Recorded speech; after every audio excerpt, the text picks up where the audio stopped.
Прийшли окупанти до нас в Україну, форма новенька, воєнні машини, та трохи поплавився їх інвентар. Байрактар,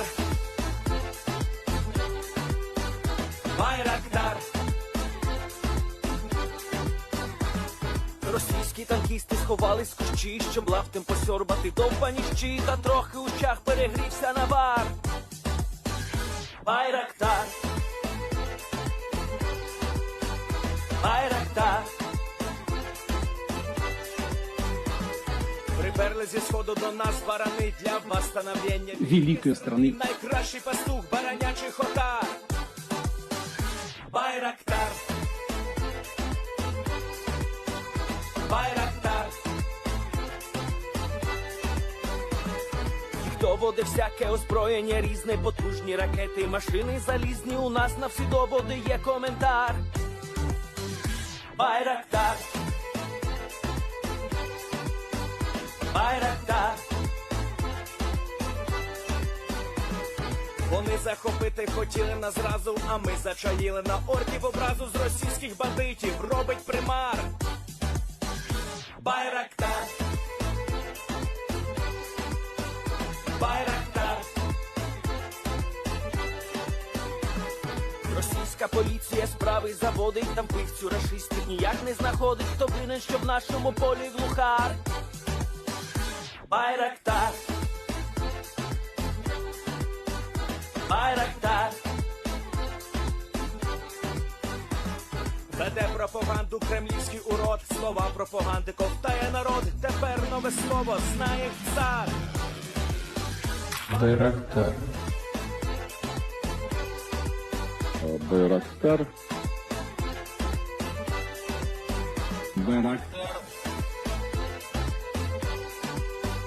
Байрактар. Байрактар.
Yes. The Leaf Spring Army sends its regards.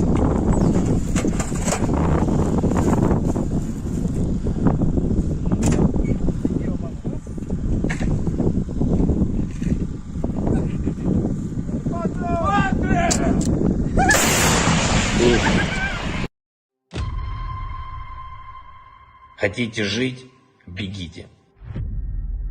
Хотите жить – сдавайтесь в плен. Россия не получит новую территорию Украины. Россия присоединит себя к той катастрофе, которую она принесла на оккупированную территорию нашей страны. Оккупант заполняет могилами захваченную территорию Украины. И все больше могил на территории самой России.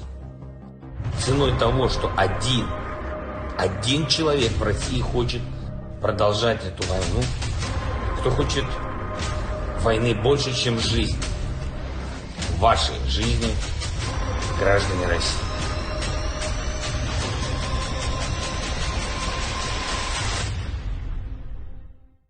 Русский военный корабль. Предлагаю сложить оружие и сдаться.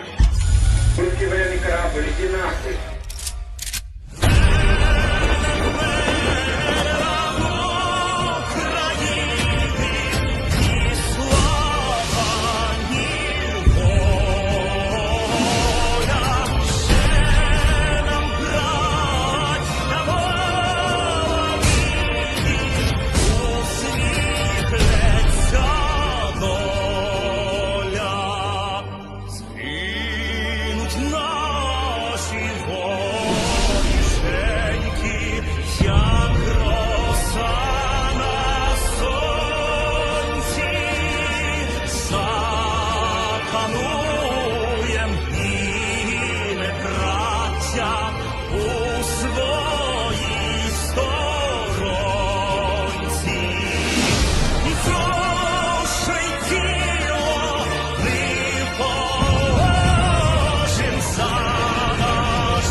Hello, everyone. I'm the Enforcer, and I'm accompanied by Enforcer Matt. And good evening, critters. It's Enforcer Matt, and welcome back today at 6:03 The News, and it's good to see you all once again. And of course, today is getting even more heated than ever. And of course, today is a massive day of news, as over the past 24 hours, we've been hearing things that are going to be leading most likely to direct escalation in a regional conflict inside of the Middle East, which is breaking news as of the moment, because just 54 minutes ago, reports have come out that U.S. bases across the entirety of Syria and Iraq have been under attack by Iranian forces through drone attacks. We're going to be moving on to that news immediately tonight, and specifically into one of the lead-ups to the attacks on the Iraqi and Syrian U.S. bases today, where we saw that a U.S. Arleigh Burke-class destroyer shot down several missiles that had been launched from the nation of Yemen towards the area of Israel. This ship apparently was somewhere in the northern part of the Red Sea and was able to intercept all missiles and shoot them down before they made it into Iranian airspace. This was somewhat of a concerning situation. It is unknown what faction fired off the rockets inside of Yemen towards Israel, but what is very interesting to note is that Saudi forces did not interfere with the flight of the missiles whatsoever, and the missiles practically made it, from what we understand, all the way up into the area in between Mogaria and Tabuk before they were shot down by the Arleigh Burke-class ship. Speaking of which, inside of Israel, things are getting quite tense at the moment. We'll be circling back to that in a minute. Of course, we have to get to the major news inside of Syria and Iraq before we get to the major news in Israel. An unfortunate bit of news has been uncovered that one U.S. service member did in fact die during the Iranian attack at the Al-Asad airfield the other day. According to official statements from the U.S. Department of Defense, the soldier died from a heart attack. Although this is a little bit skeptical, considering that it is quite odd to hear people just drop dead from a heart attack in the middle of a explosive attack by a kamikaze drone. So Was the guy like 60 years old or 70 years old or something? I have no idea, to be quite honest with you, but that's the statement that they're making right now, is that a U.S. military employee, which we're assuming they're probably not a civilian contractor, has died of a heart attack during a drone attack on the Al-Asad airbase in Iraq. That so far is the first casualty we have heard of that is being directly connected to the Iranian attacks on U.S. military bases within the Middle East, meaning that at this point, the statement can no longer be that the Iranians have not caused any American deaths. It now appears that the Department of Defense is directly stating that they did lead to the death of one American, an American military employee. We don't really know. Some people are saying in the chat that it could be a contractor. Some people are saying it was a contractor. As far as the story went when I received it about an hour or so ago, it did not really clarify whether it was a contractor or not. It seems like a lot of y'all are on the page that it was a contractor, so there may have been further clarification that came out of that story. Regardless, that is a death that the Iranians are now responsible for based off of their attack at that airfield. Speaking of which, we've seen that Iranian attacks have not only been out in the far reaches of Iraq, for example at the Al-Asad airfield. We have heard that just an hour ago, a U.S. military base within the area of Baghdad, called the Baghdad Victory Base, has been attacked by Iranian forces as well. And we've heard that these attacks have apparently actually caused damage to the base. This is according to OSINT Defender on Twitter, and I'll be taking you all to this post right here. According to OSINT Defender, the statement is explosions have been reported near the U.S. military's Victory Base complex close to Baghdad International Airport in the Iraqi capital city. The Victory Base complex, and I'll be pulling it up so that we don't just aimlessly wander around, is a somewhat larger complex near the Iraqi, near the Baghdad International Airport. We can actually see that it is most of the western side of the international airport, and is home to a large amount of U.S. forces that are based inside of the nation of Iraq at the moment.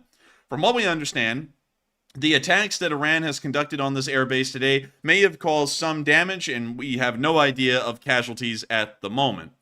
This is something, once again, that is incredibly serious, and something that we can't really deny the seriousness of the matter on. This is a U.S. military base, not just any base, it is a large U.S. military base on the very outskirts of the capital city of Iraq, which is Baghdad, that has been attacked today and may have been seriously or moderately damaged from what we've heard based off of the initial reports on Twitter, for example, from OSINT Defender.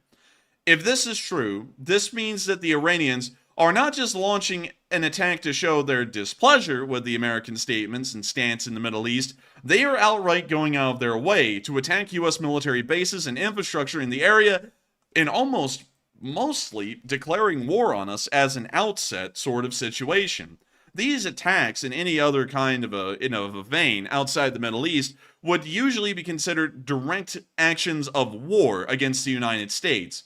And so far, we have seen that the United States has made an official response at the moment, right when this attack was occurring, that there will be a response to the Iranian attack on the Al-Asad airbase.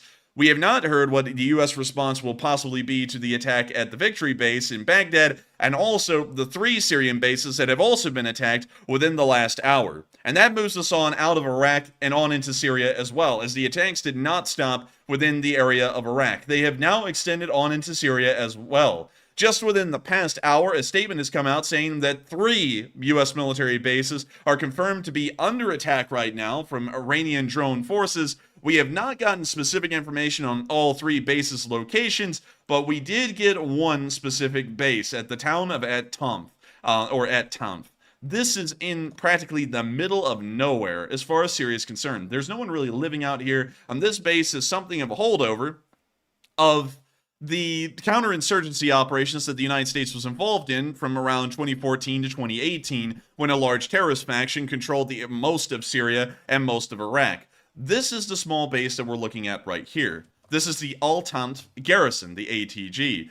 From what we understand, this base has been attacked, and the video footage that has come out from the area is showing that it has been seriously damaged, with a massive fire erupting from the area and just spilling out into the sky, showing us that the attack has caused serious damage to this garrison. We currently do not have a casualty report of U.S. forces in the garrison either.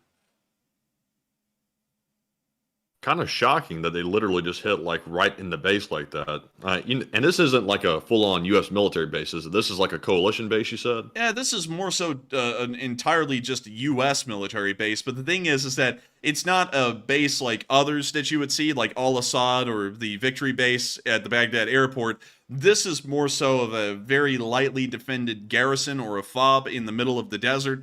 It doesn't really have things we would expect, like C-rams or anything similar. It's mostly just a base light infantry forces out of with very minimal defenses, considering that they're largely going up against the Syrian army, which has practically nothing to work with at this point. So that's why we understand that the attack was able to succeed and hit directly into the base and cause significant damage, is because this base is lightly defended from what we understand.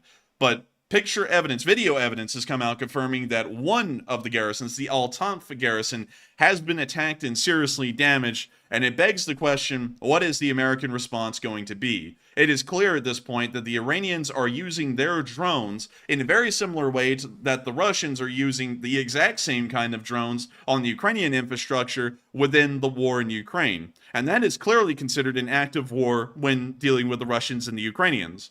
This seems to be, to me, a direct act of war by Iran against the United States of America. There is really no question in my mind about that, considering that in any other situation, this is clearly considered an act of war, and we do not know what the U.S. response will be at the moment. We see that U.S. naval forces are continuously growing inside the Eastern Mediterranean. There are now 2 carrier task forces in the area, along with additional ships, and from what we understand, an LHD that is underway from Bahrain and is in an unknown location, although we're assuming it is somewhere along the area of the Red Sea and will most likely be given priority passage through the Suez Canal to also join the rest of the U.S. forces that are inside of the Eastern Mediterranean. This is something that is going to end up being quite serious. And of course, we can see that there are people who are wildly intelligent in our chat. And Matthew just got one of them that said that we are overhyping events. And it's always weird to me to see that we have video and picture proof of multiple U.S. bases being attacked, multiple reports from the Department of Defense, and the Department of Defense is also pledging that there will be a response, and from what we understand, it will be some kind of an armed response to the attacks that Iran has been conducting, and then people believe that the situation is being overblown. I can assure you. I think some people are just in shock that, this is breaking out as fast and severe as it actually is, because it's kind of hard to comprehend how fast this is escalating, not de-escalating whatsoever, and this keeps heating up every single day, and there's no cool heads prevailing here. It's just stupid people piling on top of more stupid people, and obviously the West is trying to calm it down, but nobody in the Middle East nor in Russia or China seem to want to really calm the situation down. Nobody really is, and I would completely agree with that. It seems as though the Iranians, the Hamas, the Hezbollah, and also today it seems as though normal Palestinians are going out of their way to continuously ramp up the pressure and to try and create a regional conflict. Another external situation that we've been hearing about is that Erdogan is openly supporting, along with the Turkish government, are openly supporting the actions of Hamas inside of the Gaza Strip as well as in the West Bank. It appears that this situation is starting to get very out of hand as the entire Israeli diplomatic staff to Turkey, every single consulate and embassy within the nation of Turkey has been shut down today, and those diplomats are now returning to Israel as we speak, showing that there is a massive diplomatic breakdown in between the Turks and the Israelis over the Turkish stance on the actions of Hamas over the past 2 weeks.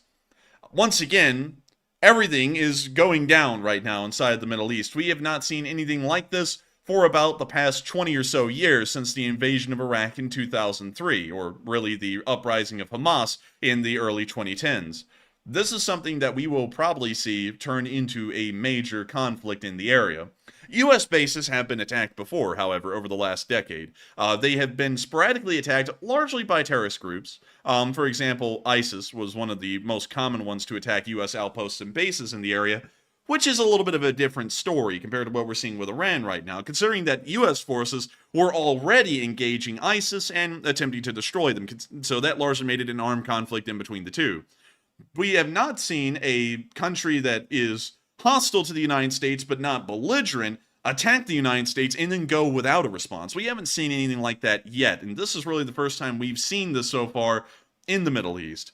It appears as though this will most likely become a very serious situation we're going to be dealing with here in the near future, and we want to make sure to keep y'all all apprised of what's going on in the area, because this is most likely going to become a very serious issue, because the writing is now on the wall. The Iranians are out for blood, specifically coalition blood, and we may see that a U.S.-led coalition may begin to respond to the provocative actions of Iran through Hamas and Hezbollah, and also the Islamic Republic of Iran officially launching their drone attacks against U.S. bases in the area.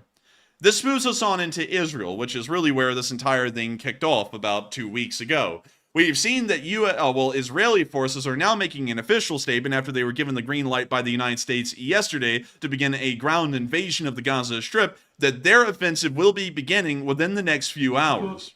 And here is a statement from an Israeli Defense Force officer who is apprising everyone of the current situation and what will be happening. We will be striking them hard. Now our maneuvers are going to take the war into their territory. We're going to defeat them in their own territory. It's going to be difficult. It's going to be long. It's going to be intense. The best commanders of the IDF are here. The best soldiers of the IDF are here. Our best headquarters, our best forces are you. I believe in you with great, complete, true, and fundamental faith. I believe in strength and professionalism, and above all, in the spirit of everyone who will bring us to victory. And that's the end of that short statement by this Israeli officer on the situation. But from what we understand, the Israeli ground invasion, according to Israeli statements at the moment, will begin within the next few hours. And of course, we'll be covering that news tomorrow, or in a short war summary, speaking of the very beginning of the Israeli ground offensive.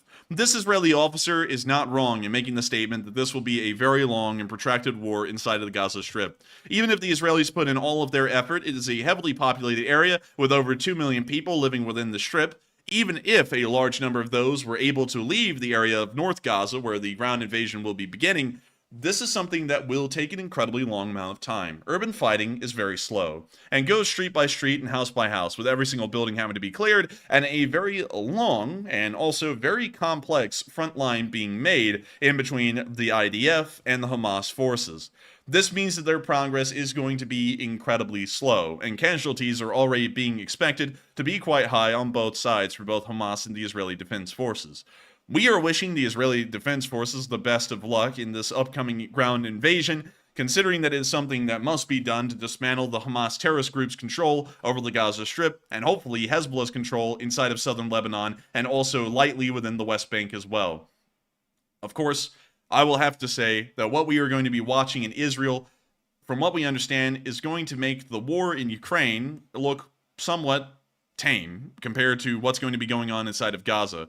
Imagine the Battle of Bakhmut and Mariupol multiplied by a factor of 10 or 20, and that's what the Battle of Gaza is going to look like here within these next few weeks and months, however long it may last. Even with the Israelis technologically being superior to the Hamas terrorist group, among many other things, and also being well-trained, well-equipped, and well-funded, fighting an asymmetrical war, especially in an urban environment, is going to be the most difficult undertaking that we have seen so far by an army since the Battle of Fallujah, when the U.S. Marine Corps, of course, fought that battle back in the mid-2000s. That's going to be something that we will see for a very long time inside of Israel, and we are going to be hopefully seeing that the Israeli Defense Forces will take light casualties. Some people are saying that it's also going to be outside of Gaza, and that's somewhat untrue. The Israeli Defense Forces will actually have to move into the city itself to be able to dismantle the Hamas government, and they will also have to push all the way down the Gaza Strip, all the way to Rafah at the very end of the southern Gaza Strip, to be able to dismantle Hamas completely. This is going to be a very long battle. It will probably go on, I would expect, for at least a half year, maybe even much longer than that. And hopefully we'll see the Israeli Defense Forces come out victorious, having dismantled the Hamas terrorist group, and hopefully cause minimal civilian casualties in the meantime.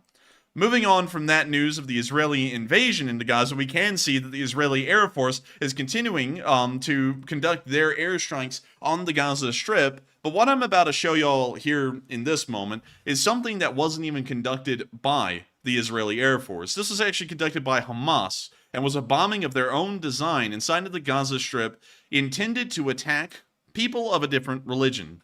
As many of y'all know, the Palestinians are a majority Muslim. There is a small minority of Christians, however, that do live within the Gaza Strip, and when I say small, they are incredibly small.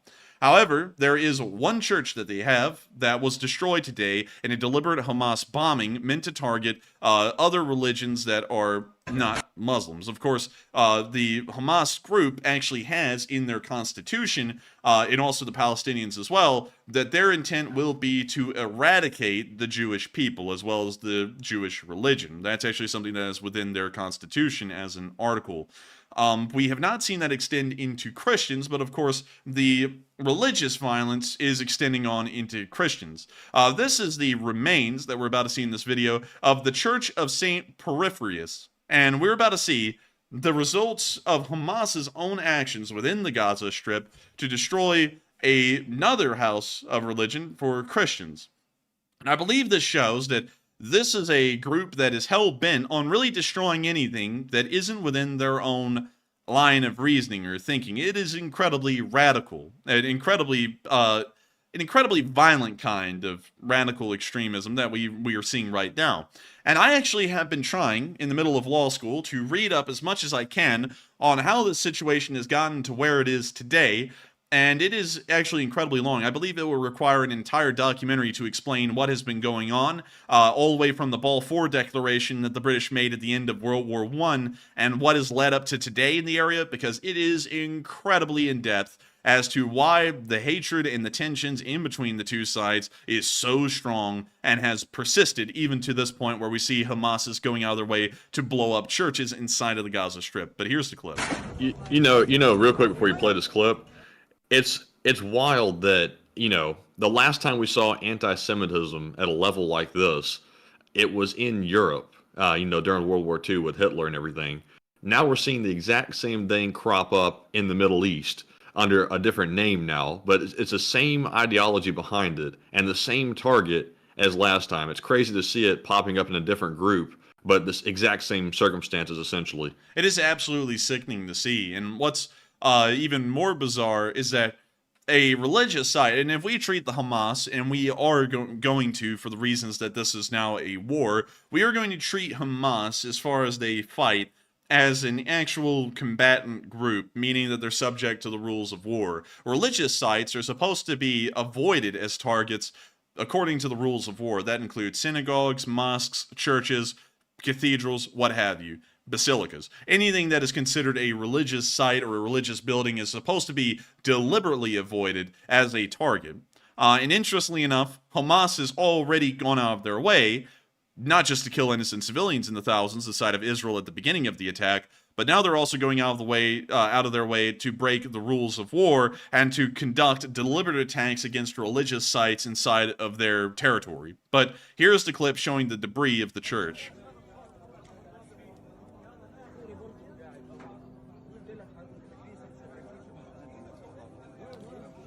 And the entire church has been reduced to rubble. We can see the cemetery that sits right outside of the church, largely intact.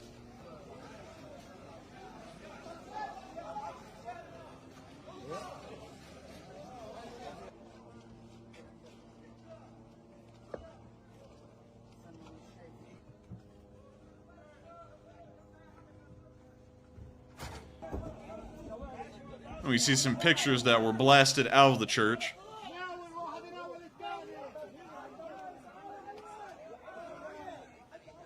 And we see some good Samaritans trying to respond and attempt to recover anyone that may have been inside of the building.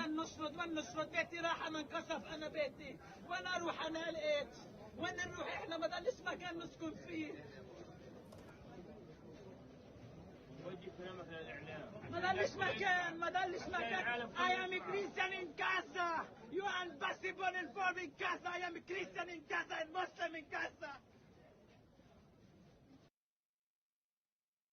And we see that man being taken away on a stretcher, it appears, along with other wounded members of the church that were inside of it, apparently, when it was bombed by the Hamas militants. With that, that's the end of that clip, but once again showing the absolute depravity and savagery of the Hamas terrorist group to go out of their way to attack religious sites. And once again, we are entirely on this channel not into the idea of conducting reprisals or attacking people, innocent civilians specifically, if you disagree with them. The rules of war does not allow for people to have biases and then attack people and try and justify it even though those people were innocent. Attacking any religious site, whether it be a mosque, a church, or a synagogue, is a violation of the rules of war, and the fact that Hamas destroyed that church is a heinous act on its own. That would be as heinous as destroying a Jewish synagogue or destroying a mosque. They are all provided equal protections under the Geneva Convention, and destroying that church is clearly a violation of it and showing how depraved and sick the Hamas terrorist group can really be. In the meantime, Israeli forces are already getting heavily involved in action and fighting against terrorist groups inside of the West Bank in Israel, and it appears that they are already largely starting to move in. We are seeing reports of firefights with Israeli defense forces that are well within the area of the West Bank. For example, the first one we saw was actually within the city of Hebron, where we saw a small Israeli defense force clash with what appears to be maybe Hamas groups or Palestinians in general. But here is a clip of the Israeli defense forces conducting their attack. We can see the Israeli defense forces swarming the street.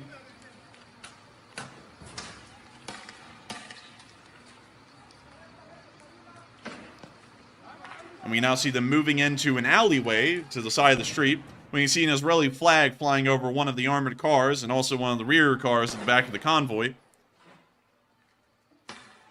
And it appears that they're firing tear gas grenades of some sort down the street.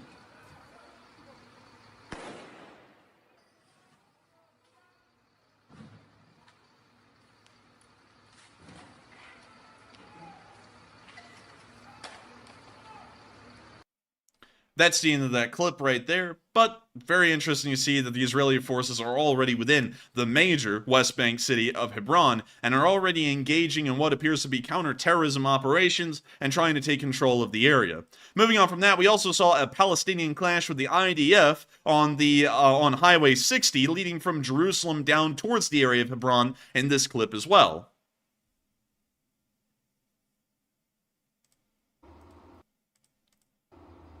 We can see the Israeli convoy coming up, and we can already see our bad actors over here on the side of the street with Molotov cocktails, getting ready to throw them at the convoy.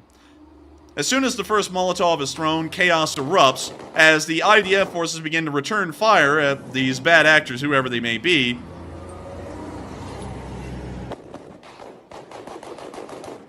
And as they continue on their way, we're believing that this convoy was not trying to get involved in this area and was suspecting that it may have been an ambush, and so instead of stopping and engaging these people, they decided to just floor it and get on out of the area, most likely to head further into the city of Hebron, further south on the highway.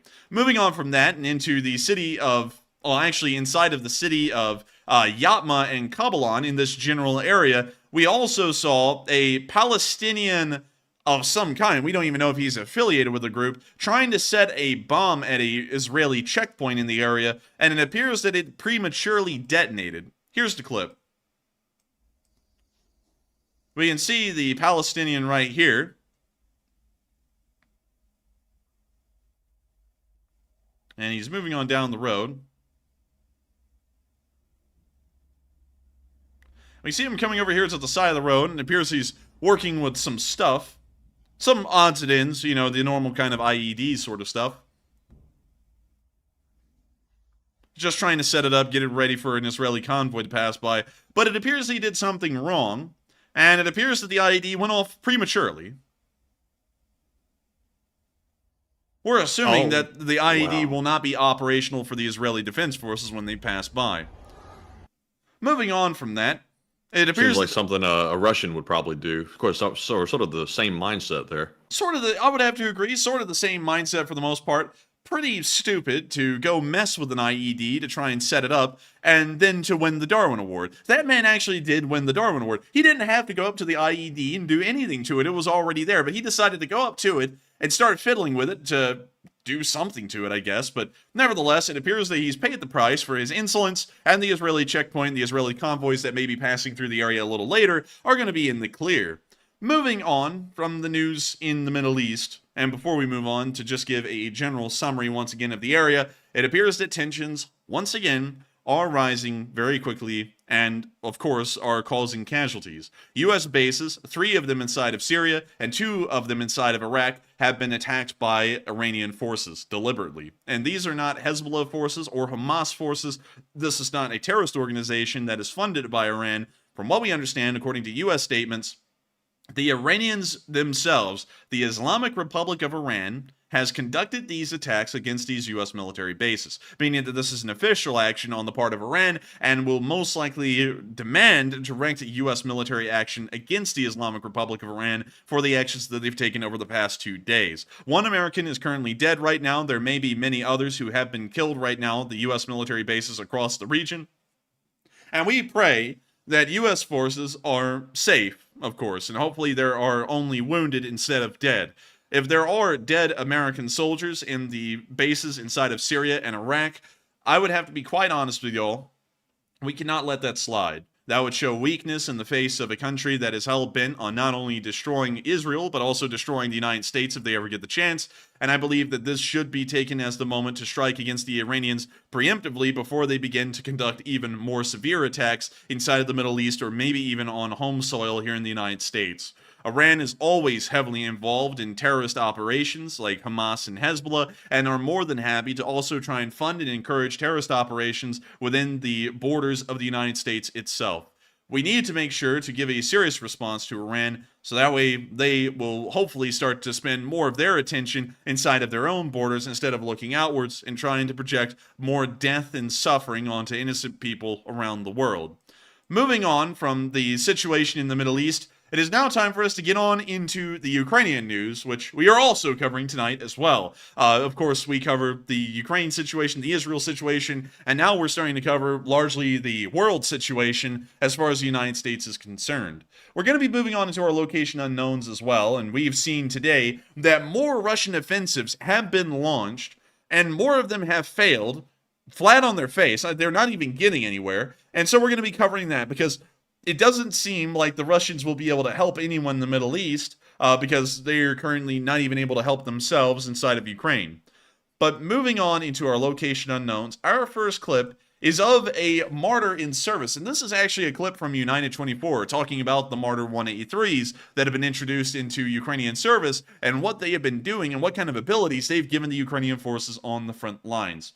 However, before we get into that clip, I've just looked at the live chat, and so many of y'all are talking about what's going on in the Middle East, what's going on in the United States, and what may be the future of the U.S. forces there, as well as the Israeli and Iranian forces that appear to all be getting involved quite heavily in this situation. So many of y'all have thrown in comments. I think we're going to have to take a moment to address them and see what a lot of y'all are thinking. And so, Matthew, what do we got? All right, so we have a lot of good poll questions to address, but real quick, I saw David Hume say in the live chat that we forgot to mention the ballistic missile movement in Iran. And David, I will say, I'm not sure if the Enforcer has that in the list for the news or not, but from what I have gathered, that appeared to be a rumor instead of concrete fact. We did post that on our Twitter page, but I'm actually going to have to retract it because it looks like that may or may not be the case. It looks like it might have been a little bit of jumping the gun by the OSINT people a little bit. But we'll have to wait and see. It could turn out to be true, but right now we're really not sure. But anyways, moving into our first poll question. Actually, really quickly, we actually have proof that there are Iranian cruise missiles on the move inside of Iran. We got pictures of that today as they were moving along highways, and according to reports, it does appear that they're moving westwards in Iran towards the area that would be most suitable to fire towards other Middle Eastern countries, for example, Iraq, Syria, and Israel. We got pictures of them here. What I will say, I urge caution. Like, nothing against this Twitter channel whatsoever that has posted this, but I would urge caution because these photos really don't show us very much, and it could be simply rumor. Well, I mean, the pictures do show a good bit. You know, if you go through and do the combing, these trucks are geolocated heading westwards towards the western area of Iran. At the exact same time, Iran is attacking U.S. bases in Iraq, Syria, and also encouraging terrorist activities inside of Israel. So it does appear to be directly related. Otherwise, why in the world would these cruise missiles being moved to the western area of Iran? Why wouldn't they stay where they are? Yeah, but we really can't tell if these are actually Iranian vehicles or if this is actually in Iran. It just appears to show some vehicles carrying some kind of munition on the back of it, probably a missile, but it's not really conclusive. All right, well, I mean, I guess I'm not doing the news anymore, but with that, what do we got for the polls? All right, so our first poll question says that U.S. bases and ships have been targeted in the Middle East, and does this mandate a response? 78% said yes, military response is required. 10% said maybe a little bit of both. So 6% said unsure, and 5% said no, sending more aid is the answer. So, on this one, I would have to say that, in my opinion, I think a military response is required. We cannot have our U.S. bases being attacked by foreign adversaries and simply pretend like it didn't happen. That absolutely deteriorates our deterrence factor around the world. It's going to have a much larger impact than simply on the Middle East. It's going to impact the way China and other larger adversaries view us, and we cannot afford that. That is detrimental to our defense. But Enforcer, what say you? And can you reread that poll again? It says U.S. bases and ships have been targeted in the Middle East, and does this mandate a response? Yes, I believe that it certainly mandates a response by the United States, considering that the Iranians are taking direct action as their nation, not through a terrorist group, but as Iran. They are taking military action to conduct strikes on U.S. military infrastructure in Iraq and Syria. That requires a direct response, especially considering that, for example, at At Tanf, which is really the only base we've gotten any video evidence from, we are seeing massive fires erupting within the garrison, which most likely indicates that U.S. forces have most likely been wounded and killed. And so with that, I hope that does address that fairly well, in my opinion. And with that, we are on to the next one. And our next poll says, is the U.S. ready to fight a new war in the Middle East? 61% said yes, we are always ready. 16% said, as good as expected. 15% said no, we are temporarily weak. And 8% said unsure. And on this one, I have to say I'm with the 16%. I think we are as good as expected. Now, I'm not saying whatsoever that the U.S. would lose a war. We would win the war, but we're not exactly as strong as we used to be, because right now we're having a very hard time recruiting people into the military. I'm not sure exactly what the volunteer force numbers are at the moment, but having a continuous supply of people going into the military is very important, especially when you're having to fight a ground war, which is somewhat possible in the Middle East if this keeps escalating even worse. I'm not sure how bad of a problem it is, but clearly the U.S. military is concerned about our recruitment issues, and that is something that we're probably going to have to look at in the future. So, Enforcer, what say you? I would say that the United States is completely prepared for a war in the Middle East. The recruitment numbers, from what I understand, are low, but they're not having a massive impact in just dropping the U.S. military off the face of a cliff. It appears to be hurting the numbers a little bit, but not really enough to make a major issue out of it. On top of that, the beginning of a war, where we would probably see a massive influx of volunteers joining the U.S. military, that probably wouldn't really matter much for the military to have low conscription numbers for the few years or year or two before, because most of the actions at the very beginning of this are going to be conducted by the Air Force and most likely the Navy, and those people conducting the attacks are officers, so they don't really have much to do with the enlistment side of things. That's mostly an officer side of things, flying aircraft and other things like that, and also operating ships in the Navy, which are of course fully crewed, otherwise they wouldn't be able to go underway at sea.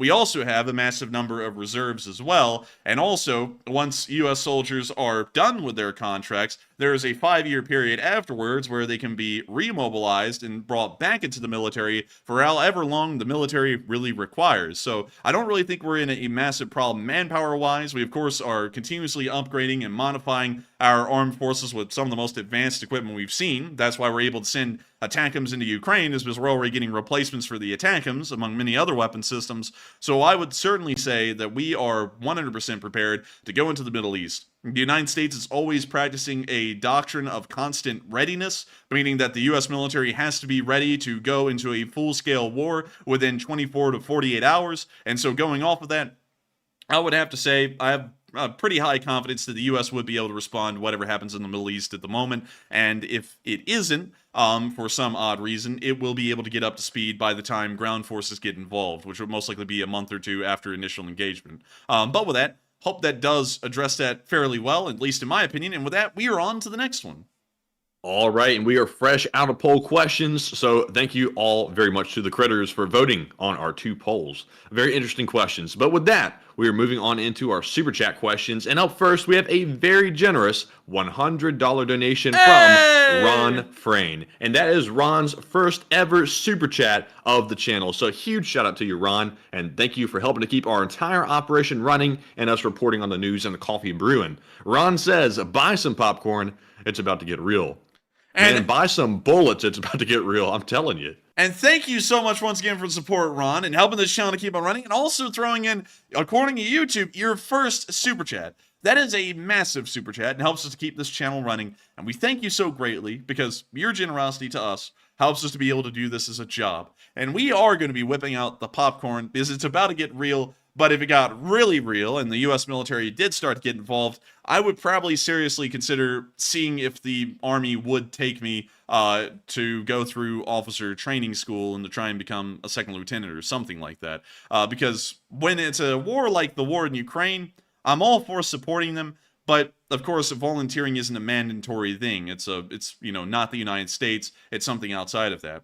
But concerning the situation inside of the Middle East right now, this is entirely an American affair, and if anything starts to happen with the United States, I would largely try and see if I could get involved in that. And of course, everyone's going, oh, you child, you don't know what war is. Oh, no, I know what war is. It's horrendous, terrible, and it's a nightmare. I've watched it for 2 years happening in Ukraine. But it's still something you have to get involved in and take part in, especially if it's your own home country. It's largely a part of one's civic duty. I don't know if they'll take me or not because, I have some pretty serious scoliosis, but I'll, of course, go and see. And if I don't, then I'll try and cheer from the sidelines like we do right now. But with that, thank you so much once again for the support. And if that does happen and I can't get into the Army, if anything happens and I try and volunteer, then I will be whipping out the popcorn with all of y'all and covering the news like we do every single night because it is about to get real from what we can see. And so with that, thank you so much once again for the massive amount of support, Ron, and helping the channel to keep on running. If it wasn't for folks like you, we wouldn't be able to keep this thing running and it wouldn't be possible. So thank you so much once again, and we are on to the next one. And our next super chat question goes to Harvey the Drummer, who puts in a $50 donation. And huge shout out to Harvey, and thank you very much for that support. And also, I believe that is also your first super chat of the stream as well, so huge shout out to you, and thank you very much. And Harvey says, I've been watching your channel almost since the beginning of the Ukraine conflict. This is my first donation, and he did confirm that. He says, much love from your sister state of Mississippi, and keep up the awesome reporting. Crap is getting real in the Middle East. Hey, and thank you so much for the support, Harvey the Drummer. And also really cool to hear you from the state of Mississippi, right next door to Alabama, and somewhat similar in most ways. It's really cool to know that you have been watching the channel for a really long time, and I gotta thank you for supporting us for the first time. I know, considering that you've been around for a long time, you've heard the speech, the support helps the channel to keep on running. So I'm not even going to give that speech. I'm just going to say thank you so much for the support, and I will certainly agree with you. This is about to get very serious in the Middle East. Some people, and I'll say this, the OSINT community, well, not everyone in the OSINT community, but some people in the OSINT community think it always sounds smugly smart to act like nothing is going to become a big deal. And that's something I learned is not always the case, especially with the war in Ukraine. I actually was like that for a while, back when this was a gaming channel and I wasn't doing current events and news reporting. I was talking about, at that time, oh, the Russians would never invade Ukraine. That would make no sense. That would be an escalation that means nothing. It would be suicidal for the Russians. And then they invaded Ukraine, and that was thrown entirely on its head. So, to me, from that point on, it's entirely possible, especially with what we're seeing right now, that these are the dominoes that will fall to create a regional war within the Middle East. That is something that I believe is a near certainty at this point, especially with the mass attacks on U.S. military bases that we've seen. There has to be some kind of a response to that. We haven't seen it yet, but I'm sure it's going to be coming around by tomorrow or the next day.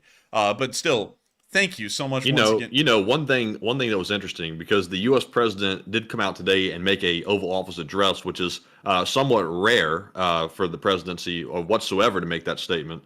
And there was no real mention of the military base attacks. I did notice that. But there was a mention of sending more aid to Ukraine and also to Israel. And it appears that the aid going to Israel has been reduced to $14 billion versus the $40 billion that we thought it was going to be. And Ukraine's still getting the amount, I believe, $60 billion or so. That's what they're vying for. So it looks like the U.S. listened to y'all's criticism last night that Israel should get less support and more goes to Ukraine because that's what they're doing. But very interesting, no mention of the military base attacks. That was striking to me. And I would have to say that is a little interesting. Of course, I'm not going to get into the whole deal of criticizing what the president said. The president said what he said, and we're not here to try and, pick at certain political groups or politicians or anything like that, because, of course, the president's a political figure. But it is interesting here that no direct mention was made about the Iranian attacks on U.S. forces. However, I will say that it is good to hear that the United States, at least in my opinion, and of course there's no real right answer to anything, it's really just opinions, but it's interesting to see that the U.S. has followed a large amount of the opinions, well actually it was a minority of opinions here last night, that Israel should get less support and Ukraine in the long run should get more support, because the Israelis are already way better off than the Ukrainians are, and the Ukrainians desperately need U.S. support to continue to fight the Russian Federation.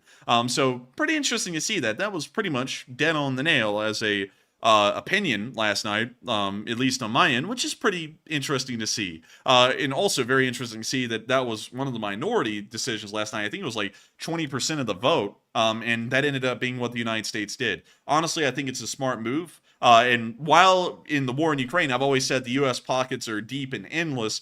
When we start getting into supporting multiple different countries around the world in multiple different armed conflicts, there is a point where the spending will start to become unresponsible, especially if we just throw everything at everyone that wants something and as much of it as they need, well, as much of it as they want, not what they need. Then we could start running into some fiscal issues. So, like to see that we're making sure to appropriate the support the right way and send it to the right area, and to keep in mind what countries' current standings are militarily and economically when we're sending them support. And so with that, I hope that does address that fairly well, at least in my opinion. And thank you so much once again for keeping this channel running, Harvey the Drummer, because if it wasn't for folks like you, this channel wouldn't be possible, and it wouldn't be possible for us to keep the thing running tonight and to be able to cover breaking news like this. And so with that, thank you so much once again, and thank you for being a Lee Spring Army member from the state of Mississippi. Actually quite rare. And with that, we're going to be moving on to the last question of this segment, and then moving on into the news of the war in Ukraine. All right, and the last one of the segment goes to Zero J Kwan, who puts in a $20 donation. And thank you very much, Mr. Kwan, for that support. He says, "Hi, Enforcer and Enforcer Matt. Here's to the coffee fund. And do you both feel that the U.S. is getting closer to an open conflict equals war now that Hamas and Russia is threatening democracy around the world? And keep up the great work." And for my part, I would say that, yes, I believe it is getting closer to war. And something we haven't even covered yet is that China is even speaking about coordinating with Russia to respond in the Middle East. So clearly we're having a split 50-50 division between the West and also the new, I guess you could call them the new Axis powers per se. But Enforcer, what say you? And I gotta thank you for the support, Zero J Kwan, a channel legend who's been here forever, for the support tonight. And thank you for supporting the coffee fund. Hey, drinking up that coffee. And also, do you both feel the U.S. is getting closer to an open conflict? Yes. At this point, you know, we haven't really been one to, you know, I don't know what it's called, warmonger or expect war or expect the worst. This isn't really the worst either. The worst would be a nuclear war, which probably won't happen at all. But this is something that I believe is inevitable at this point, is that there will be some kind of a war going on in the Middle East. It's very rare that these kinds of situations ever happen. Very incredibly rare. And when tensions get this high that U.S. forces are being directly attacked by a foreign country, that is usually the start of war. Way back in the day, some of y'all may know about this, back in the 80s at the Gulf of Sidra outside of Libya, there was actually some incidents in between U.S. fighter jets, specifically F-14s, and Libyan MiG-23s, where we ended up shooting down several Libyan MiGs because they got a little bit too close to the carrier groups. That was an incredibly tense situation back then, and a lot of people thought it was going to lead to war. It didn't. It was one of the rare situations where it didn't, although there was actual engagements, well, air wars going on outside of Libyan airspace in the Gulf of Sidra. But it's something to keep in mind. These situations are very few and far in between, and it is just a second away from going into a full-on war. And what we're seeing right now is about as close as you can get to officially being at war without it actually happening at the moment. So I would certainly say, in my opinion, Quan, that a war is most likely on the horizon in the Middle East. Now that Hamas and Russia is threatening democracy around the world, I don't think we're going to be going directly against the Russians and doing anything to them. We've usually tiptoed around that inside of Syria because the Russians support the Assad regime in Syria. We support the Syrian Democratic Forces. And while we support both sides, we usually don't end up attacking the other one outright. And I have a feeling that that would be similar in the Middle East if any external major or slightly major powers like Russia or China got involved. We probably would be trying to avoid direct conflict with them, but still secure our interests in the area. So with that, I hope that does address that fairly well, at least in my opinion. And thank you so much once again for support, Zero J Quan, and helping the channel to keep on running. Because if it wasn't for folks like you, this channel would not be possible. And so with that, thank you so much once again. I hope that does address that fairly well. And with that, it is time for us to move on into the news of the war in Ukraine, starting off with our first bit of news from United 24, talking about the Marder 1A3 infantry fighting vehicle that has been in service with the Ukrainians since about the middle part of this year. And so, here is the clip. It's actually somewhat short. Man, they be whipping it. The Marder 1A3. A sick APC. But man, I gotta tell you, that turret looks like something from the future. And what's funny is that this thing's been in service, I think, since like the late 60s or early 70s. It looks really high tech and fancy. Really cool. But let the clip play. You cannot ignore the importance of infantry fighting vehicles in the current Ukrainian campaign. Deploying the troops on the ground, providing them with cover and direct fire support. And behind me, you have one of the best vehicles for this task. It's a German-made Marder 1A3. Man, that The thing Marder be has been busting. part of the German army since the 1970s. Originally designed during the Cold War, the machine has undergone significant modifications over the years. These IFVs have now made their way to Ukraine, where they are fulfilling their original purpose, engaging in combat against Soviet machinery.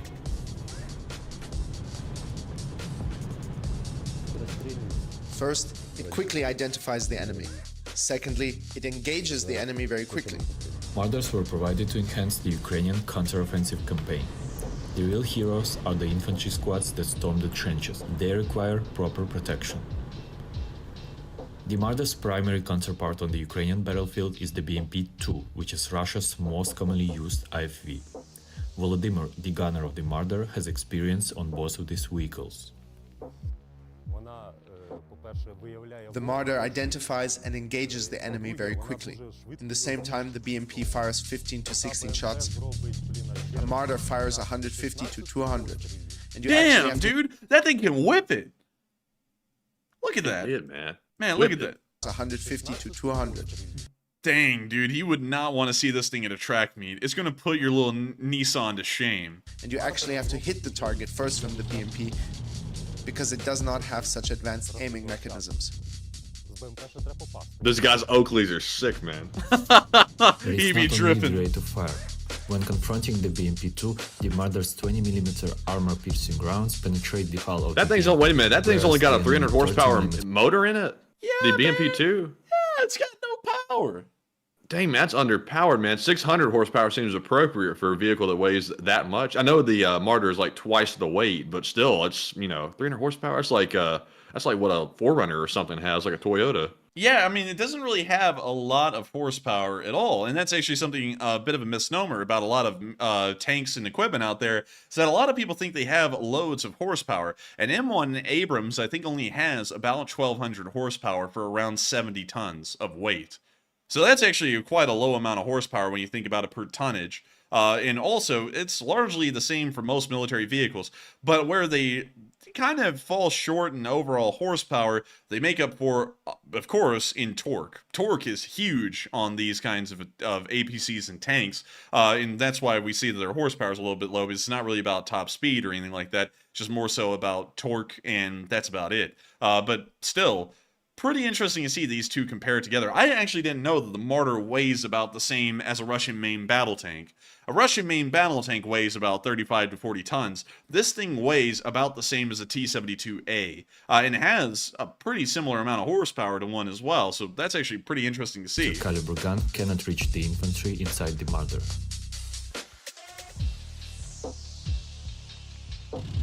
And they be showing this thing off like it's a tech When you're expo. advancing, facing an ambush from the side, and a machine gun is firing at you, you know it won't harm you. Even when a grenade is thrown in your direction, you feel no fear, because the armor protects you. Ukraine has received Also, correction, Jim, you are correct. The Abrams does have 1,500 horsepower, not 1,200. Sorry about that. only 80 Marders. That's a relatively small number compared to Russia's hundreds of BMPs. But the confidence the Marder has provided to the troops is evident. Ukraine can only hope that in future more of these vehicles will find their way onto the battlefield.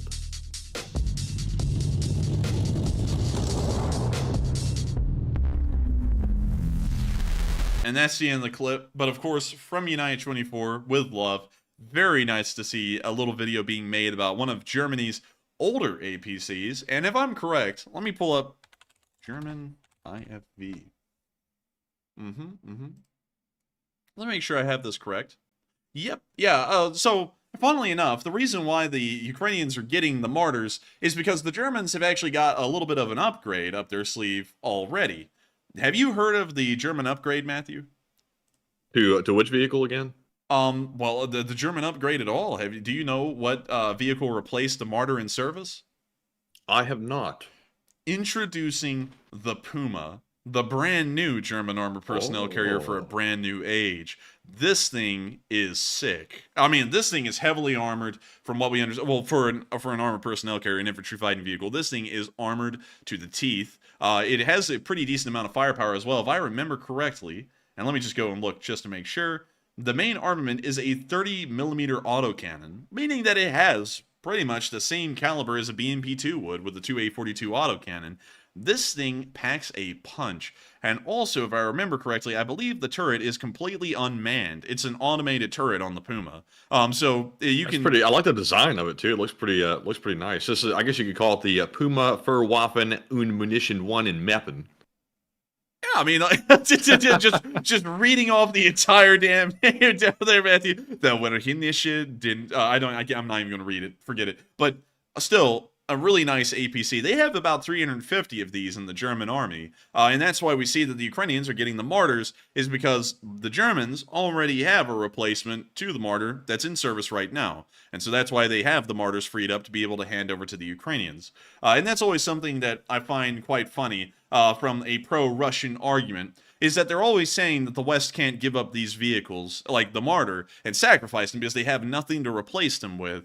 And that's usually just a flat-out lie, because, like with the Germans, the Marders are almost completely phased out of service. In what's in their stay is the Puma, which is far better in every single way. But with that, we're going to be moving on from this little vehicle here.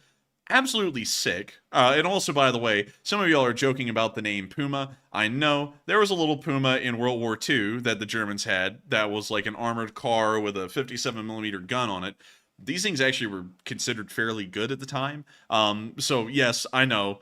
Puma is a thing that has a little bit of a story to it, especially if you know anything about World War II armor. But I promise y'all, this one has absolutely nothing to do with the SDKFC 234, as I like to call them, the Special Deluxe KFC 234.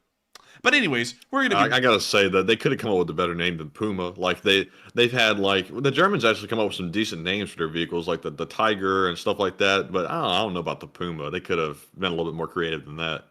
Well, I think it's neat. I think it's neat. And it's kind of living up to the name. You know, the original Puma in World War II was a light vehicle. The Puma now is 40 tons. It's heavier than a Russian main battle tank, but it's still considered in the Western world a fairly light vehicle. So it's keeping up to naming conventions. Just hopefully it's not keeping up to any other conventions where you see the thing roll out onto the field and you hear, "Get straight by lightning." But anyways, moving on from that and into our next little bit. We saw something fairly interesting today. United 24 actually made an infographic talking about how only 60% of the funds allocated by the United States actually have made it to Ukraine.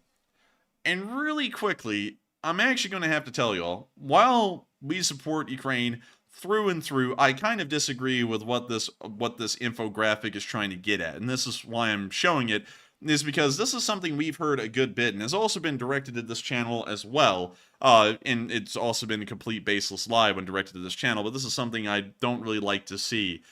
Because it goes through these slides and talks about how all of the aid that the U.S. has sent doesn't really make it to them because included in the cost of this aid is shipping, services, stuff like that. And they say that only 60% of it really makes it there.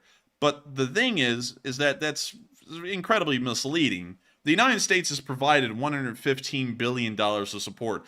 Obviously, that's going to include shipping costs in it. This isn't Amazon where you get shipping free. It costs a lot of money to have a ship contracted to pick up hundreds of U.S. vehicles and thousands of U.S. small arms and ammunition, and then to transport that all the way across the Atlantic over into an overseas country, and then hire a port authority to then unload that ship and then get it loaded onto trains, and then hire that company to then transport it to wherever it needs to go. It's an incredibly expensive process, and it seems a little bit of a disservice to discredit the amount of support we give because some of it goes into shipping costs.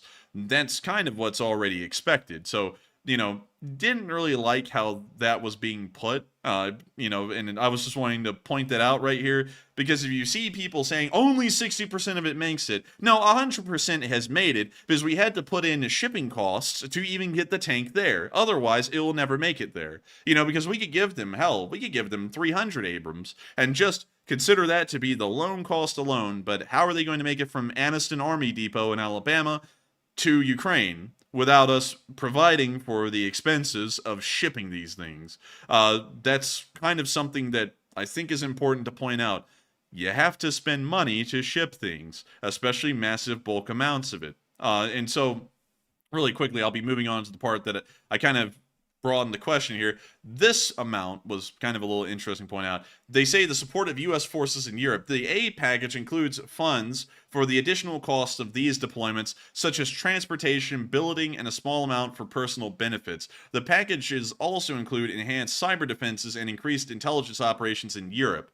And this is trying to make it sound like this doesn't have anything to do with Ukraine, but what they're talking about right here with the increased intelligence operations is us sending U.S. forces to go conduct surveillance on the Russians, which is a very expensive process, and then to relay that information to the Ukrainians. And it's making it sound like that isn't really to support them. We're trying to funnel more money into the military. No, those efforts right here are actually being directly undertaken in support of Ukraine. Of course, U.S. forces are the ones conducting it. I mean, we're not going to give the Ukrainians freaking AWACS and let them fly it around wherever they want. That's something the U.S. Air Force has to do, and that costs money. And that's money that we didn't originally allocate for the U.S. Air Force originally, so then we have to pay the aircraft to be able to go and do what they want, or go and do what Ukraine needs. So wasn't really understanding why they were acting like this wasn't really going to Ukraine, because that intelligence is priceless that the Ukrainians are receiving from U.S. efforts and the costs incurred in that. Another thing as well is humanitarian assistance, which they kind of, acted like it didn't really go into support. It kind of does, and that's also, that's actually something that I have a bone to pick, because we've supported in fundraisers the United Nations, the UNHCR, which is the United Nations refugee support arm in the world, and they've actually done a great deal of work. While the United Nations may be a useless organization as far as clearing up international disputes and law, they are a very helpful organization when it comes to helping out refugees. And the UNHCR has helped out millions of refugees inside of Poland and many other countries in Eastern Europe when millions of Ukrainians fled the country last year to try and escape the war. That's something that they helped out in massively. And the United 24 infographic here was making it sound like that once again didn't really go to support Ukraine. It did. It went to support millions of displaced Ukrainians that were living in Eastern European countries that were not Ukraine. So, it was a little bit interesting. And then they say that this was aid to Ukraine, direct economic support in the billions, which fair enough, it was. And then they throw in funding for U.S. government agencies. And it's like, yes, we will have to pay for U.S. government agencies to do their job, so that way the administrative arm of the government can make sure that this runs smoothly. So, it was a little bit of an interesting article, in considering that they tried to say only 60 billion. It's like, that's still more than the Russian military's annual budget, and just raw support that actually made it there, and then the rest of the costs were absorbed in transportation, administrative costs, and so on. But with that, we're going to be moving on from that little infographic and on into the next one, where we saw a Ukrainian soldier, a drone operator more so, getting shelled while he was operating his drone, and he didn't even flinch. This man is dedicated to the cause.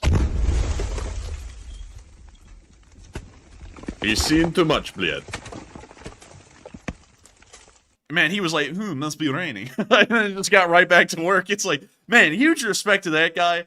I would have crapped myself right there. And he's got nerves of steel. Huge respect. But moving on from that and into the next clip, we also got to see that apparently the blueprints for the Armada infantry fighting vehicle were released. They appear to not really include a lot of information, but it shows the general outline of the vehicle. I have to be honest with you, it's not really that revealing, but it seemed as though people were kind of making it out to be a little bit of a big deal today, but it doesn't really show too much that would give us an upper hand on knowing a lot about the Armada APC or the T-15. But is this one of these War Thunder leaks or something? Because this looks like a 5-year-old might have drawn it. I mean, yeah, probably. But one thing that is interesting, though, is that this did come from some Russian manual somewhere, because you can see that down here, it has FIG.1, figure 1. So wherever this came from, this actually is something inside of a Russian manual. It's just that these things in particular aren't really showing us much of value. You know, it's. Man, I'm going to bring this schematic to the Chinese manufacturing industry and see if they can replicate it. They can probably rip this off. What are the charges? Stealing a blueprint? A succulent Russian blueprint? But anyways, it's not really that. I've got to be honest, not trying to be the normal OSINT person, out there. It's not really a big deal. That doesn't really seem to be that big of a deal, but still interesting to see that they were leaked. Moving on from that into the Russian casualty report for the day, we can see that a lot of Russians were leaking. 3 Bobcat skid steers were destroyed. Let's go! Let's get it! Yes. Oh, yes, блядь. Oh, suka, блядь. Very nice to see. The 3 Bobcats were destroyed. Very happy. Makes me very happy to see. But moving on from that, 630 Russian soldiers have ended up biting the dust. Have you ever seen 630 Russian soldiers end up biting the dust in a single day? Well, you probably have. Introducing day 603. The losses on this day are immaculate. Call it Bush's baked beans because the recipe was just right to indicate the highest number of Russian losses possible. We also saw that 17 armored personnel carriers were also destroyed, along with a large amount of supply trucks, 34 of them. 11 tanks were also destroyed, a very decent number. 39 artillery pieces were destroyed today by counter-battery actions, which is an impressively high number. Around 10 entire artillery batteries wiped off the face of the earth. 17 drones were destroyed, 4 MLRSs were destroyed, another plane was shot down, and another helicopter was also destroyed as well. Pretty impressive overall, and also, Alexander just pointed out something very big. Tomorrow will probably be the 5,000th Russian tank destroyed in the war so far. Pretty damn high. Pretty damn high, I have to say. But moving on from that, and also, it appears that very soon they'll be passing the 300,000 Russian soldiers dead mark as well. So they're going to be passing a lot of record-breaking numbers here within probably the next few weeks. Moving on from the Russian casualty report, however, and on into those front lines, we did get to see that a Russian offensive today near the Avdiivka, the Kupyansk area, ended up an abysmal failure, and it was almost like a miniature repeat of the Avdiivka situation. We can see 4 BMP-3s destroyed on this road and a Toyota. That's a very high loss rate, and I feel like the Russians are going to be missing the Toyota the most, because it was probably the best built out of all 5 vehicles that were lost here on this one street. But it appears the Russians aren't doing that well up in this area, and we also saw a Ukrainian group moving to the front lines in a very similar area of the front line in this clip. We've heard that song a million times. We're going to be muting it for copyright reasons, and we can see the APC, it's a BMP-2, moving on down the road, everyone riding on top, having a fun time. Man, they're putting that 6-cylinder, 300 horsepower to good work out here, man. They're so happy. They're so happy. Look at all that torque. Man, that little engine under the hood's going, I'm fighting for my effing life, man. That's it's being revved to the max. But yes, this mud is going to probably do a number on it, too. Although if it's got a lot of torque, it should be okay. It should be fine. It should be fine. But moving on from that, very nice to see a little BMP moving up towards the front. Notice the muddy roads, though. Rasputitsa getting a little serious. But moving on from that and down into the area around the village of Horodka, we also got to see a Russian tank being destroyed by a Stugna just today. Here's the clip. Alright. Have you ever wanted to go to the Home Depot and get yourself all kinds of cool hardware? Well, then you, my friend, are in luck. Introducing the all-new Stugna P. Sit there and slam a Stugna missile right up a Russian tank's rear end. Make it feel like it shouldn't have been born. Watch that missile hit that tank and blow it sky high. Watch the crew freak out and hop out like it's some kind of a magic trick. We can see some other vehicle racing away out there like some kind of a road runner. And of course, absolutely amazing to watch the Russian army continuously being destroyed by equipment that is so cheap that they too could afford the weaponry if given the chance.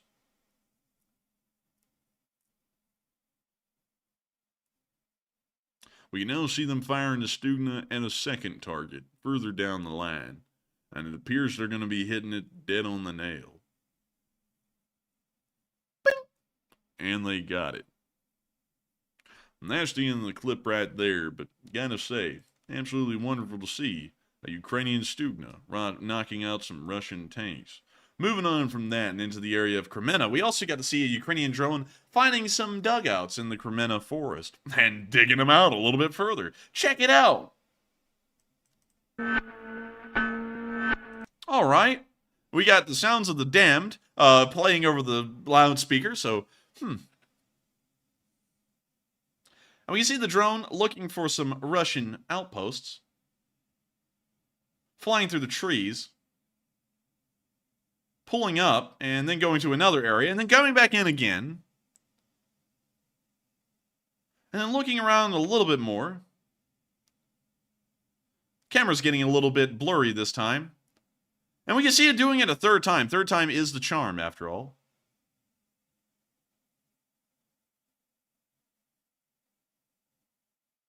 We see it coming in again. I mean, damn, this thing's scouring the field.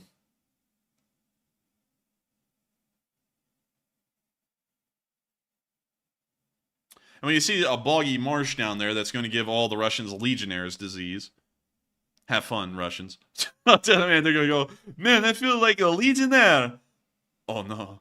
He's finished. That's what they're going to be like. But we can see the Russian said, I'm already in the Legion. Why do I need to be worried about getting Legionnaire's disease? I'm already in the disease. You know, interestingly enough, Matthew, did you know that Legionnaire's disease was discovered in 1976? Was it discovered by a legion?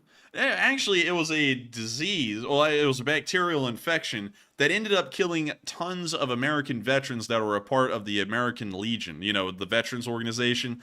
And they all ended up getting killed at a hotel, I believe it was like in Philadelphia. It was somewhere in Pennsylvania. And they found out that there was some still water that was sitting inside of the air conditioner that had grown a bacteria that spread through the air vents, sent through the air conditioning system, and ended up killing a load of the Legionnaires. And so it got the name Legionnaire's disease because of that incident in 1976.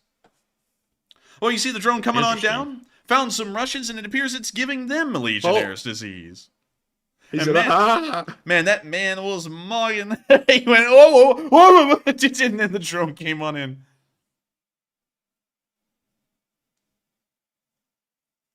Adam Tactic Group. Yes. Huge respect to the Atom unit, because they got some more Russians today. And speaking of which, not just them, other units did get a pretty decent amount of Russian forces in the area as well. Look at this giant group of Russian soldiers here that are about to become the unsuspecting target for some cluster munitions. We can see the first one come in and misses the group for the most part, but it doesn't really appear that they're moving much. I'm not seeing a lot of movement. We now see them getting up and running away, although not that quickly.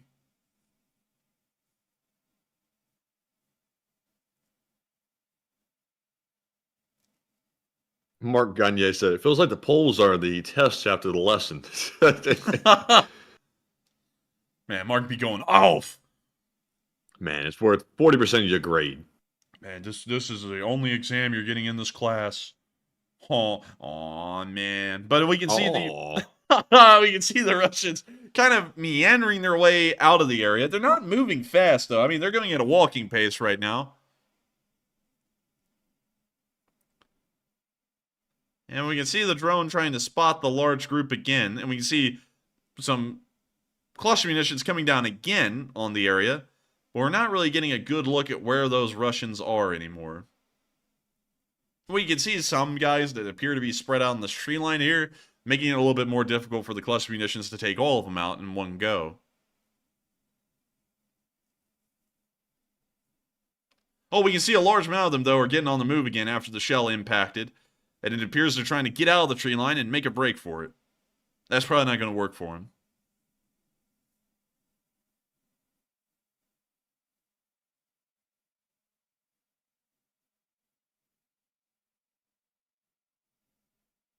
We see the next cluster round hit.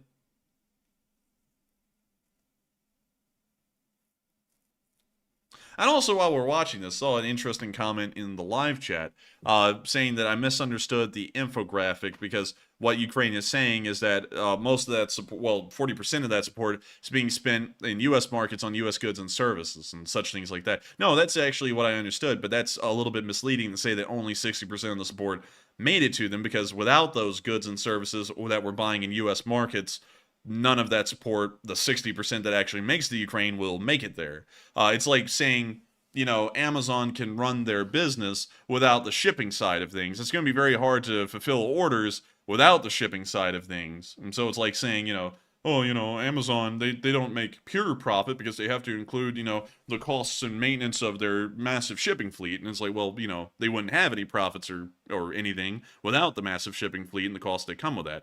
So with that, I hope that does address it fairly well. And also, that's something else that we've had to deal with a good amount, especially from like haters or people just trying to spread crap. Like, for example, when people say, oh, well, that's an international nonprofit, they don't actually, all their support doesn't go into Ukraine. It's like, but yeah, that's actually true, but you support that nonprofit so that way they can keep their operations going on all over the world and also in Ukraine. And on top of that, for example, Doctors Without Borders, which we, you know, ended up not really supporting anymore because they support Palestine, you know, and that's now a thing that we've undertaken as well. Back when we actually looked at that, Doctors Without Borders, I think last year, according to their count, spent something like $66 million in Ukraine on providing their services.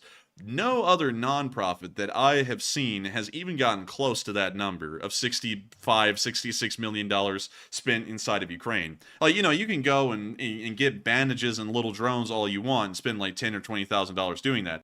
But that's not $66 million of support and aid given by a single nonprofit. So regardless whether they're international or not, and regardless whether all the support's going directly to Ukraine or not, they are a absolute behemoth as far as Ukrainian support goes. And that's something that's incredibly like annoyed us when people try and make that statement. This is like, yes, all of their efforts aren't in Ukraine only, but while that's the case, they do a lot more with a small amount of their effort than really every other nonprofit combined in Ukraine. But with that, we're now going to be moving on from that little clip. Nice to see the Russian forces getting obliterated. And we're now going to be moving on into the northern flank of Bakhmut near Soledar, where we got to see an FPV drone pilot taking out a tank. And so, here's the clip. And we're going to be meeting that, but we see the drone coming in on the tank. It's a little grainy, but that's okay. The Ukrainians love grain from Ukraine. And we see the drone trying to line itself up, and it appears that the tank may have already been hit once, and this is now going to be the second hit. And we see from Ukraine. Man. I don't know, I just feel like saying it, okay? That thing's getting roasted while Matthew's just saying grain from Ukraine. But we can see it was burned to the ground.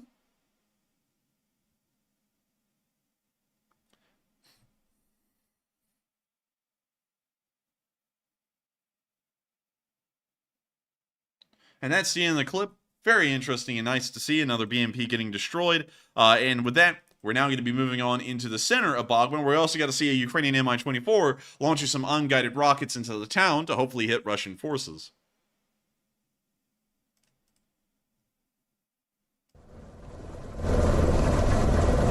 We see the first helicopter's already fired off its rockets, and this one is as well.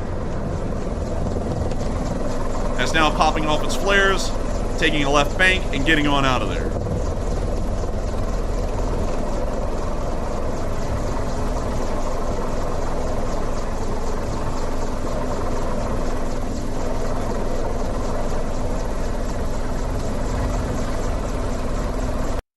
Very very interesting to see, and very cool to watch a first-person view of an Mi-24 firing off some unguided rockets at the Russians. Moving on from that, and out of the area of Bakhmut, because beyond that, no major activity happened there, it's now time for us to get down into Avdiivka, and to, of course, show you all the frontline analysis over the past 24 hours. This map was updated just a moment ago, and over the past 24 hours, it appears that the Russians have been able to move forward a whopping 30 meters from this area, and that's it. So, very interesting to see. Very interesting to see. And they're also, of course, still taking massive losses, and we have videos of that all over the place. For example, we can take a look at this failed offensive right here.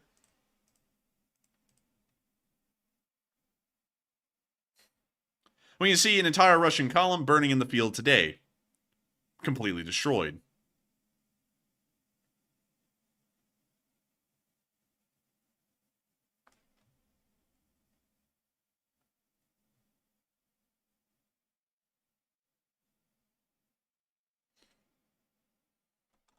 And with that, that's the end of the clip. But very nice to see a little Russian column getting destroyed. 1 second.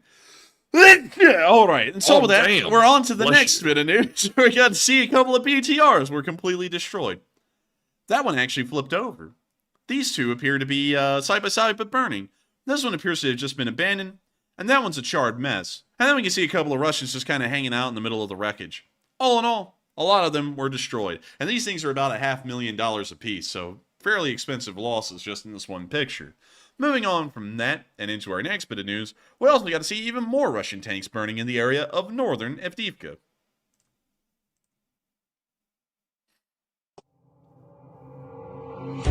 Okay, and we can see the tank burning out there. And we can see another drone video showing what appears to be those same BTRs we just saw in the last picture burning in a separate field. It's a good day for Ukraine. It's a great day.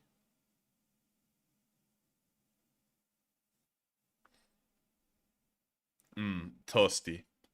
With that, we're now going to be moving on from that little bit of news and on into our next clip, where we also got to see a Russian BMP exploding after getting hit by an ATGM fired from the 53rd Brigade. When you see the BMPs on the move, and we can see that one get blown up. Ammo detonation immediately follows. The entire thing is gone. That's the end of that clip, but it appears another Russian BMP has been lost, sadly, but not to be forgotten. We're going to be moving on from that little clip and on down into the center of Avdiivka, where we got to see that the Ukrainians used a man-pad to shoot down a Russian Su-25, which apparently was the aircraft that was accounted for in the loss report today. We see him fire the Stinger, and we can see the video of the Su-25 spiraling to the ground in a ball of flames. And then smoking in the fields beyond. It brings a tear to my eye. And of course, I love to see it. I love to see it. Moving on from that into our next clip, we also got to see more destroyed Russian equipment, more so at the eastern side of Avdiivka.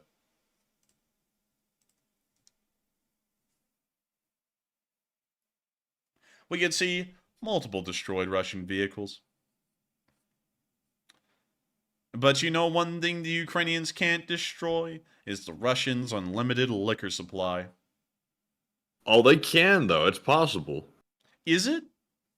It is, man. Smack those vodka factories, and all of a sudden the Russians' logistics come to a halt. Man.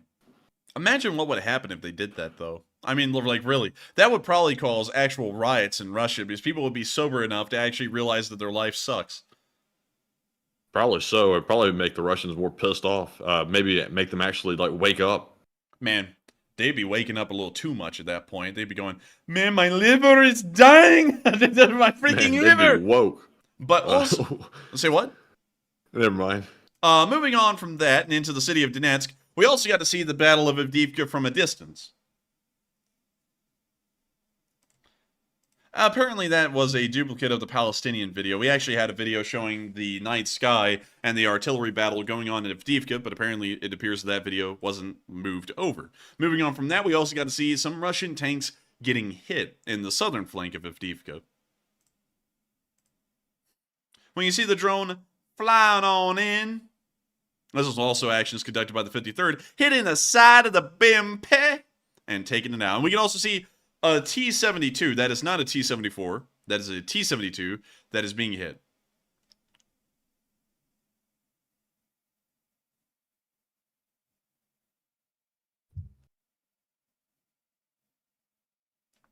And with that, that's the end of the clip right there. But I gotta say, quite nice to see some Russian vehicles getting destroyed by the 53rd.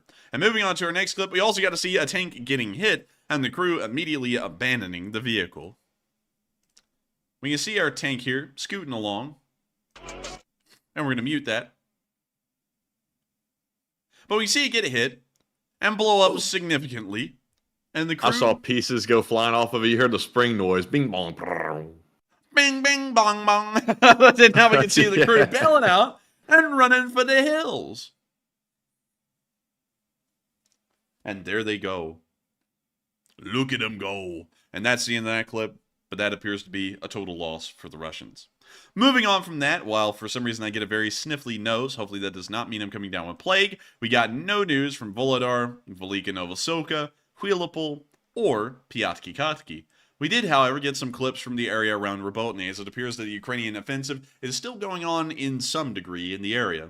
Moving on to our first clip, we got to see the Russians' ghetto mortar. Check it out, y'all. They literally used like an aluminum pipe for a mortar. I have never seen anything that rusty before in my life. I have a feeling that guy just standing near it has given him tetanus. But here's the clip. I would not use that thing. Yeah, and he's very confident with it. I would not be. I feel like that thing's about to blow up in a minute. And so with that, we're now going to be moving on from that little clip and on into our next one, where we also got to see some Ukrainian troops getting ready to rotate out in the Bradley.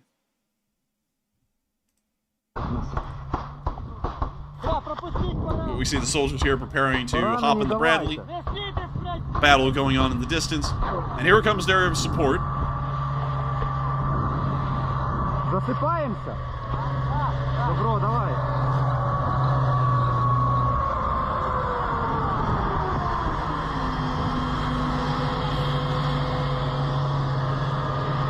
Поранені. Давай поранені, швидко. And we see the infantry hopping in, and we see the second Bradley rolling up to pick up the rest of them.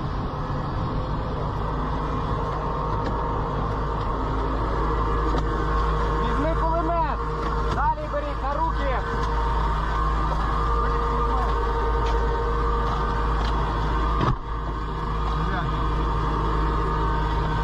And we see them all hopping on in, just sitting in there nice and good.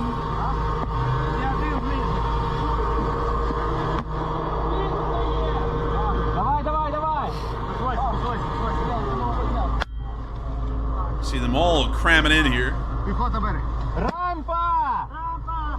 And now yelling for the ramp to be lifted. The ramp is now being lifted, and they're now getting out of there.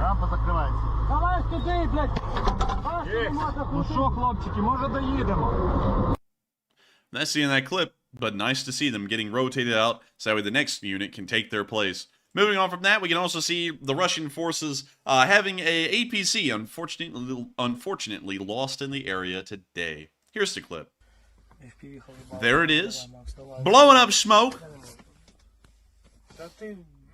Aw, man, watch this sick vape trick I have. Aw, man, says the BMP.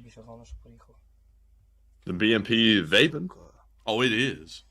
It's chuffing. We see it driving through a shell that just blew up in front of it. Oh, and another one. Oh, and another one. And a lot of people are telling me that aluminum doesn't rust. Y'all are right. But for the purposes of that statement, it has to rust. We are changing the laws of physics while I stutter the hell through that, so that way it does not rust. And so now with physics out of the way, we're back on into the video.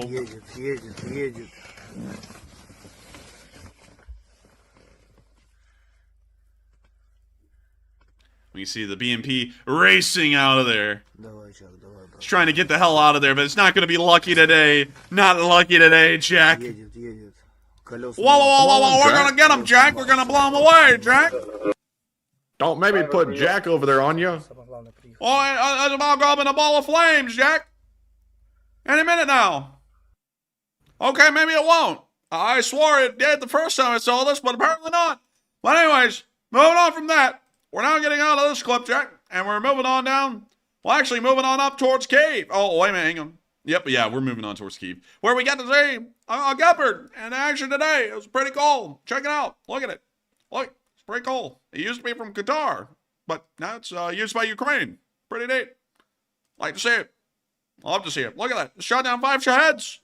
Pretty impressive. But anyways, very nice to see a little Gepard in action. Love the paint job. It's like an army green, you know, like the little toy soldier green. But anyways, moving on from that, it's now time for us to get to the speech from President Volodymyr Zelensky here on day 603 of the war. Come on, Jack. I want a speech. Speech. Come on, Jack. I want the damn speech. Where the hell's the speech? But anyways, here is the speech from President Zelensky on the 603rd day of the war. Бажаю здоров'я, шановні українці, українки. Щойно завершив розмову з президентом США Байденом. Як завжди, змістовна розмова, союзницька, сильний сигнал підтримки, стільки, скільки потрібно, щоб перемогти. Я вдячний президенту Байдену, Конгресу, обом партіям та усьому американському народу за потужну допомогу і за лідерство. Лідерство, яке допомагає єднати світ заради захисту життя та міжнародного порядку, заснованого на правилах. Українці знають, наскільки важлива міцна єдність у захисті від терору, від агресії. Єдність тут, в нашій країні, єдність в країнах-партнерах, зокрема в Америці, єдність світу. Ми обговорили подальші спільні кроки в захисті свободи, обговорили оборонну підтримку, серед іншого те, що атакамси можуть допомогти нам прискорити звільнення України від окупанта. Звичайно, ми говорили і про збереження допомоги Україні наступного року, про вагомий пакет підтримки для нашої держави. Америка буде підтримувати імплементацію формули миру.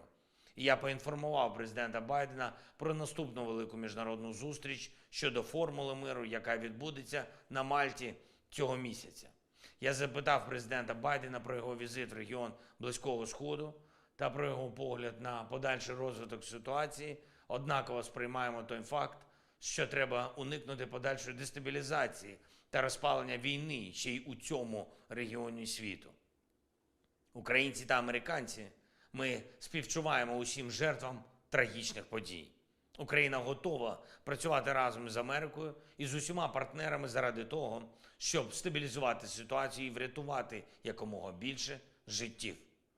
Сьогодні ж говорив з генсеком ООН Гутеррішем про те, як інституції ООН можуть допомогти нашій країні, нашим людям впродовж зими. Говорили і про продовольчу безпеку, про маршрути експорту продовольства з України в Чорному морі, про необхідність захисту для українських портів від російських терористичних ударів.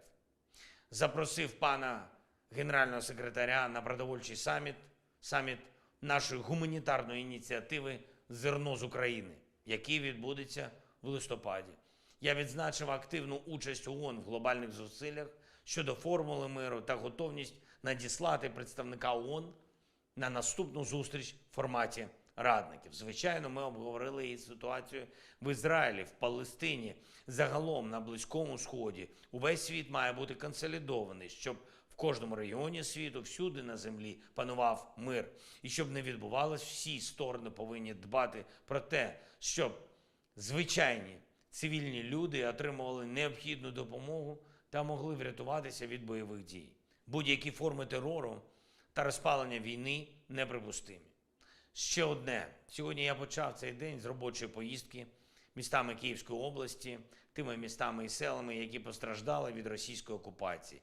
Я вдячний усім, хто працює над відновленням усього того, що було зруйновано окупантом. Україна не залишилась наодинці, нам допомагають і уряди різних країн, і благодійники. Звичайно, треба зробити дуже багато відбудувати, поновити, аби в Україні не залишилось жодної руїни. Але вся ця робота заснована на одному, на щирості сердець людей, які з нами, які так само цінують життя і свободу, і сміливість, як ми в Україні. Я вірю, що саме таких людей у світі більшість. І треба і надалі робити все можливе і неможливе, щоб світова більшість була з Україною. Слава усім, хто б'ється і працює заради України, заради свободи. Я дякую усім, хто нам допомагає. Слава Україні!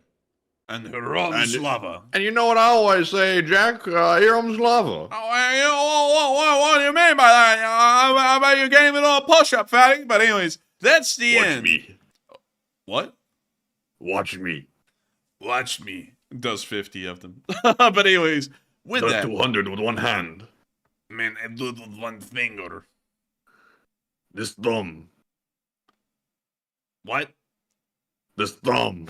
Man, all I heard Turn the your first hearing aid, time, Jack. Man, what the hell do you mean? The first time I heard you say that, I just heard dumb. I went, what the hell do you mean, dumb? I went, what the hell do you mean, Jack? You're the lying two-faced pony soldier. What? But anyways, we got to get back on track here. That's the end of the halftime show, and we are now going to be moving on to the second part of the stream. We're going to talk to all of y'all for about the next 40 to 50 minutes or so. And so, Matthew, take it away. All right, so moving into our final question segment and also poll segment, we have 3 really good polls to address, and we do love the polls even to this day. The first one says, should the U.S. hold off on sending massive aid packages until tensions ease in the Middle East? It looks like 50% said no, we can do both simultaneously. 31% said yes, prioritize homeland security first. 10% said unsure, and 10% said, we should reduce the aid some. And in my opinion, I think we should maybe hold off on sending massive aid packages for the moment. I'm not saying to reduce aid entirely, but with the possibility of a world war breaking out very soon, and that is not fear-mongering, by the way, we're seeing it right in front of us get very escalated very quickly, and situations like this typically don't tend to de-escalate as quickly as they escalate. So, $100 billion, that's a lot of money to be spending at the same time as a world war might be breaking out. I don't think that might be the wise thing to do at the moment. Reduce it a little bit, not all the way, but, we should think twice before sending such large amounts during a trying time like this. But Enforcer, what say you? I would say, honestly, I think it's a chance to ramp up spending, especially when a war is coming around. The United States has never been one in the past century or this one to start curtailing spending and support, especially to foreign countries. In the Second World War, we were having to build the army once again from the ground. Well, really, the entire armed forces from the ground up. The Air Force didn't even really exist the way it did even in 1942 or 1943 the way it did in 1940. And neither did the Navy or the Army as well.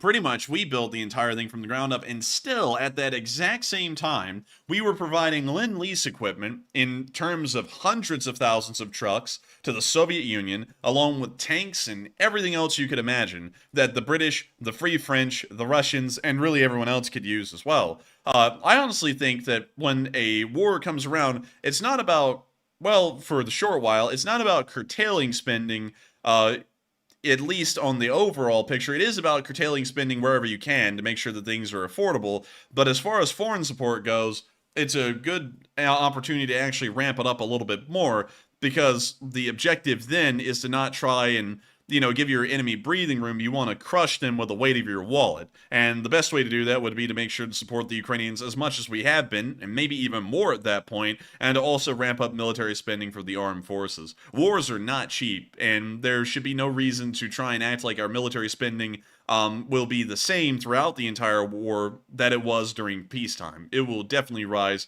in every way, including foreign support, at least in my opinion, because historically, that's what's worked for us. And so with that, I hope that does address it fairly well, at least in my opinion. And with that, we are on to the next one. All right, and our next poll says, is it fair to complain that only 60% of U.S. aid makes it to Ukraine, considering shipping costs, etc.? Playing right into that question and that the infographic we looked at earlier, 33% said, no, it's not a fair statement, and I disagree with Ukraine. 32% said, yes, it is a fair statement by Ukraine. 24% said, I need more info, and 10% said, unsure.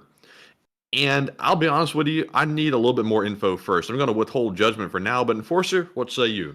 I'm going to have to be honest. I'm going to actually say that it's a little bit of an unfair assessment by Ukraine, largely based off of our own personal experience on this channel, having similar statements made about what we do.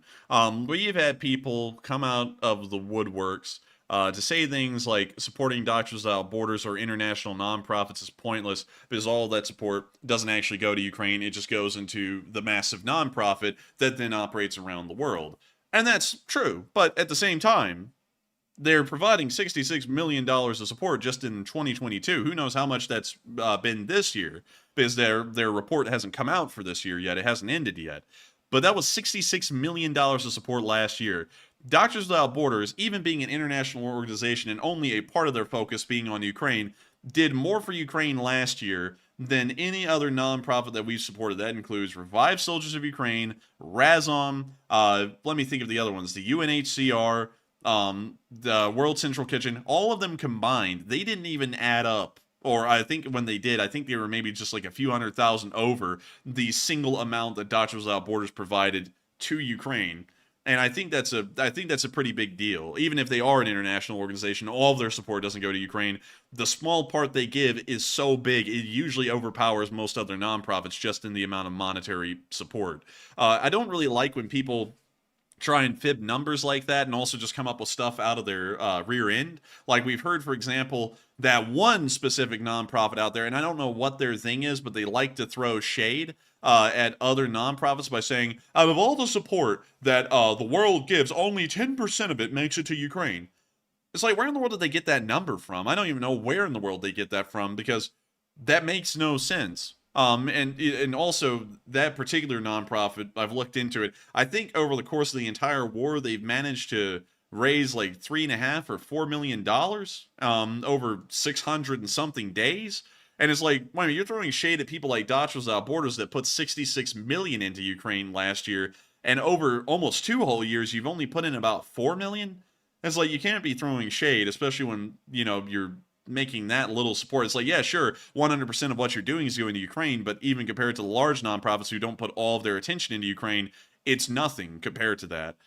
You know, so to be quite honest, I don't really like statements like that, because it's also completely mitigating the fact of the the monumental logistical effort that we're putting into supporting Ukraine. The United States is on another continent, separated by an ocean, around the other side of the world for the most part. For us to send anything to Europe, it is a massive undertaking. Even for us to just keep our forces in Europe, it's a large and expensive undertaking. So it doesn't really seem fair to try and cut away at that by saying some of that goes into transportation costs, because obviously we have to provide for transportation costs, and that has to be included in the support. That's kind of a part of getting the support, is the shipping and handling of the thing.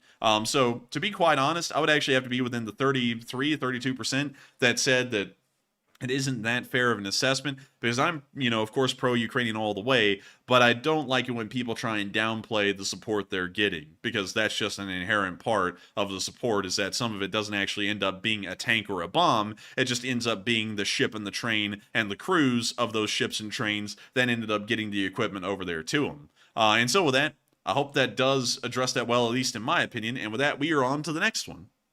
All right, and moving on to our next poll question, it says, if a major war breaks out as a result of the Middle East tensions, is a U.S. military draft likely? 44% said no, the volunteer forces are strong. 32% said yes, volunteer forces are low. 13% said I need more info first, and 11% said unsure. And this is a tricky question, in my opinion, because right off the bat, your initial reaction would be, no, a draft would not be necessary. And it likely won't be necessary, in my opinion, but it is a possibility if a major conflict did break out and it turned into a World War situation and the war was fought with a typical conventional warfare method, like, you know, ground invasions and things like that. One interesting thing that I want to point out, and this is actually from the Council on Foreign Relations, and it was an article that came out about a couple months ago, and it was talking about the problem that the U.S. is facing with its all-volunteer military force, which is basically, it's not meeting its recruiting goals. For example, the Army did not meet its goal by about 15,000 soldiers, which concerned the Army recruiting officers a lot, because apparently that is a pretty big deal. That's not just a small amount that they missed the goal by. And they're blaming it on a ton of different issues, as well as the younger population not being interested in joining the military. And just for reference, there are currently 452,000 active duty soldiers in the United States Army at the moment.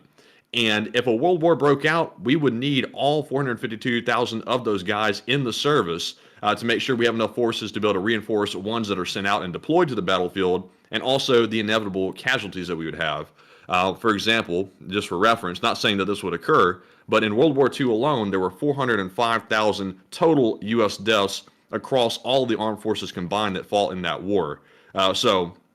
I think a draft would be definitely a possibility. So we shouldn't totally rule it out and say it's impossible, because it is possible. But Enforcer, what say you on the matter? I would say that the recruitment goals falling short by only 10,000. They met their recruiting goals by 76% last year. 76%. So, when you really put that into perspective, it isn't that much of a shortfall. It's not like, Army recruitment just disappeared. It was only short by 10,000. They still got 55,000 new recruits last year. So going off of that, it's an unfortunate thing to hear, and hopefully they're able to once again start meeting their goals. But it's not going to be anything that handicaps us long term, because you have to think about it. When a war begins, obviously a lot of people, including Matthew and me, are going to go, hey, we should go join the army or whatever branch we're trying to join. And then we'll go and volunteer. And there's going to be a lot of people who do that. Obviously more than just 10 to 12,000, which is what the recruitment goal fell short of last year. There's probably be hundreds of thousands of people who do that. So going off of that, I would say it's not really that big of a deal. It's not really going to be a destroying factor. I mean, at least it's not like the Russians, who lose 300,000 people wounded and killed, and then they have to go and start drafting 300,000 people from the general public. It's not going to be anything like that. 10,000 is quite a small number. That's about 3 brigades that weren't raised last year. That's not that big of a deal, at least to me. As far as the overall big picture goes, 10,000 people won't really be that missed, especially if a war breaks. Go ahead. I think the catch is, it's not necessarily the 15,000 number that they missed the goals by. It's the fact that each and every year that number keeps increasing. So right now it's 15,000, but next year it might be 20,000 and then 30,000. And the trend is it's going down. The recruitment numbers are, and right now the Army and also the armed forces aren't sure how to correct that at the moment. They're not doing a really fine job of getting people in the military. They're trying everything. They're throwing crap at the wall and hoping something hits and works. And right now it's not working that well. But if a war broke out, though, we would have to replenish the soldiers that are inevitably going to become casualties. It's just a bad side effect of war. There will be deaths from the soldiers, no matter how well trained they are. And, by the way it's going right now, we're not going to have enough people to replenish them that are simply volunteering, I don't think.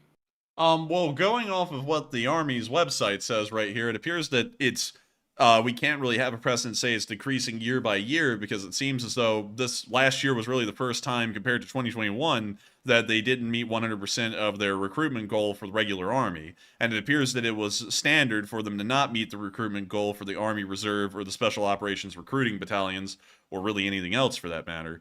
So going off of that, it doesn't really appear we have a precedent yet to say it's dropping year by year. It seems as though last year may be a fluke at the moment, unless if it once again happens this year. And so going off of that, I would say it's not going to be that big of a deal. And especially considering that if a war breaks out, there's naturally going to be a massive influx of volunteers that go and enlist.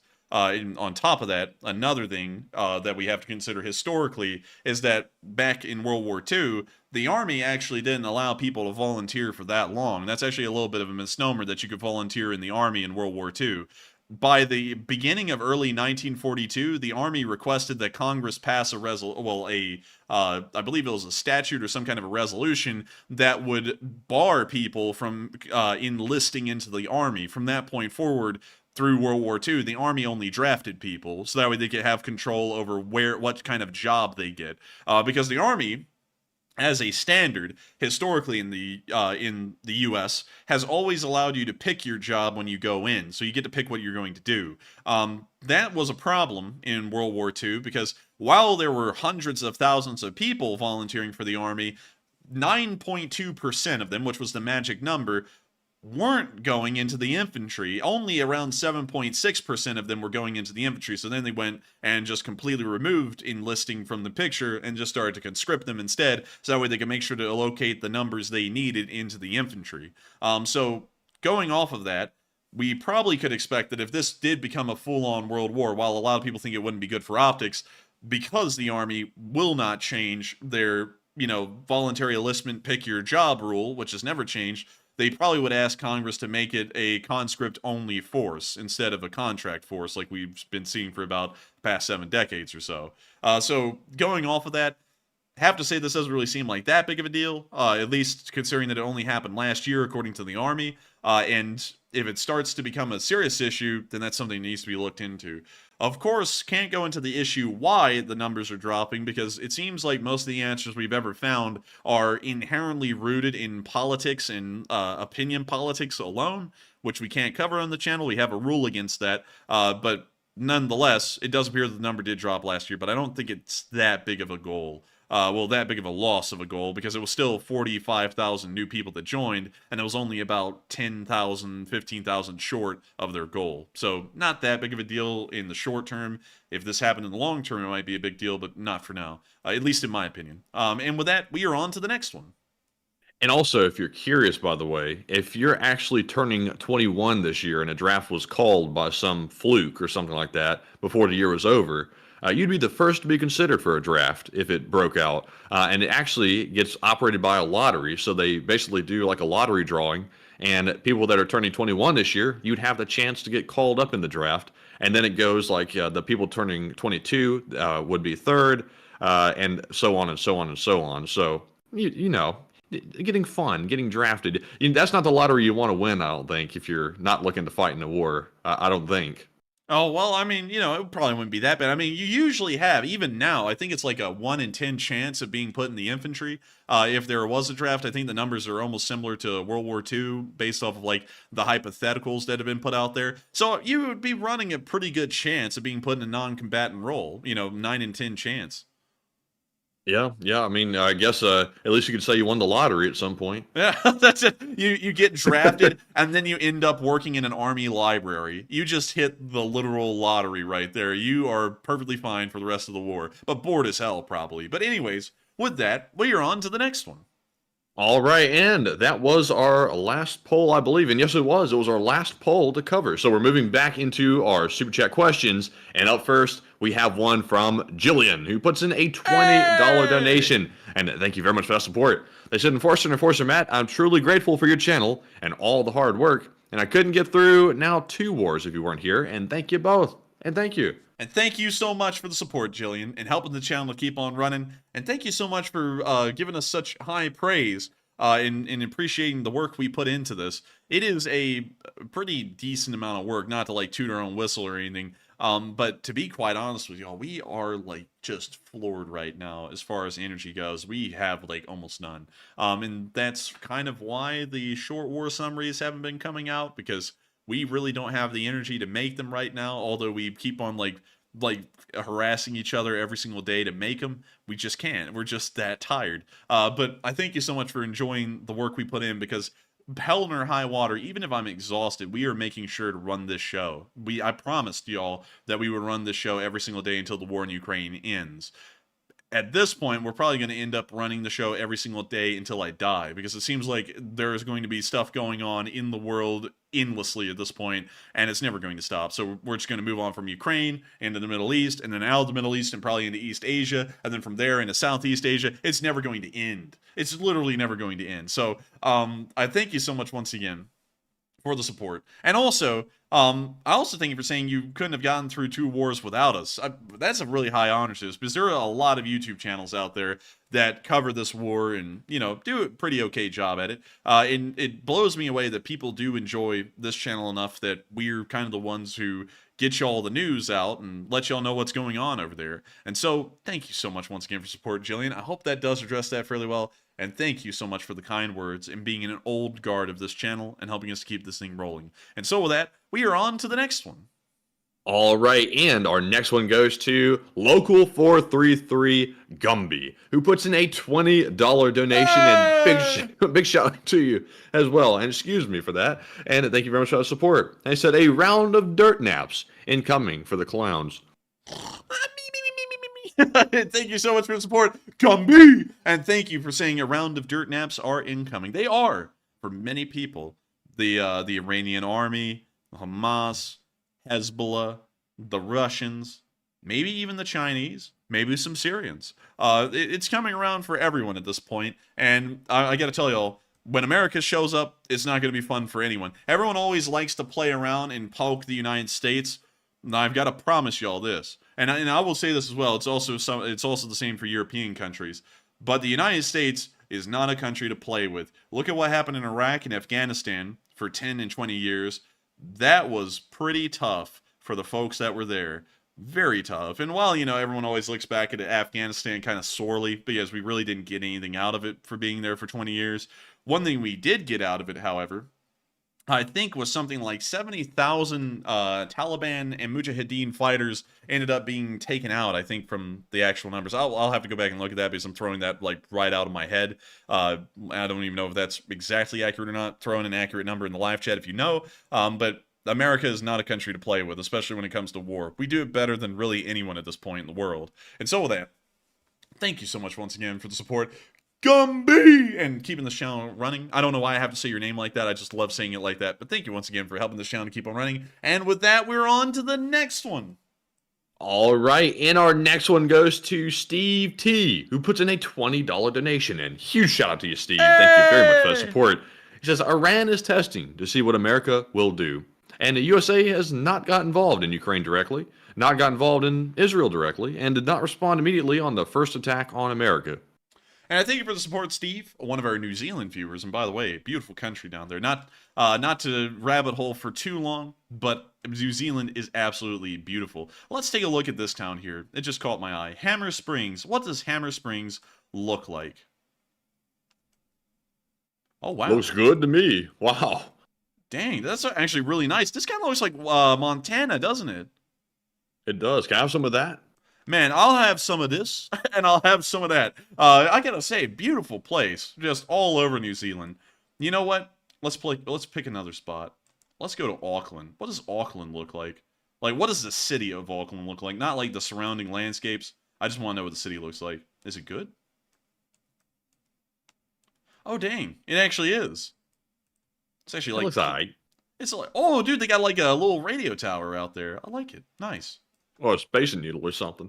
Man, they're going to be touching the aliens with the needle. They're going to go poke. And the Russians, well, not the Russians, the others are going to go, ah! Or the Russians, either one. But still, thank you so much once again for being a New Zealand viewer, Steve. And to answer your question, to answer your statement, that's true. America hasn't gotten directly involved in anything yet. And I have a feeling that if we need to get directly involved on anything, it should be direct attacks on U.S. forces like we've seen today. That is something we need to respond to because not responding to it is a very bad precedent. And so with that, thank you so much once again for support, Steve, and helping this channel to keep on running. Because if it wasn't for folks like you, this channel would not be possible. And so thank you so much once again. I hope that does address that fairly well. And with that, we are on to the next one. And the next one we have is a $20 super chat from Jolly Hiveling. And thank you very much, Jolly, as well for that support. They said, I appreciate your streams. America, please read a question from the chat. And thank you so much for helping this channel to keep on running. It means a lot to us. And of course, we greatly appreciate everyone supporting the channel and appreciating it enough that they do want to see it keep on running. And so thank you so much for the kind words. And we will make sure to get a question from that live chat. And so with that, what do we got? And the question from the live chat goes to Charles Martel, who says, did Iran attack with missiles or something? Iran, from what we understand, attacked with drones, not missiles. But we have supposedly heard that there are missiles on the move in western Iran. And so with that, I hope that does address that fairly well. And thank you so much once again for sponsoring that live chat. And with that, we are on to the next one. And the next one goes to That Mom. It is That Mom who puts in a $20 donation. And thank you very much for that support. It said, call your family, or in y'all's case, tell them you love them. You never know how long you got them. And that's true. I would agree. And make sure to call up your family if you have good relations with your family and tell them you love them. Because it does mean a lot to them. It means a lot to you probably. And it makes everyone feel good at the end of the day. And make sure to keep relations strong. And so with that, thank you so much once again for support That Mom and helping this channel to keep on running. And also throwing in some kind words to everyone about telling the families that they love them. I think that's pretty nice and very respectable of you, That Mom. And so thank you so much once again for the support and being That Mom. And with that, we are on to the next one.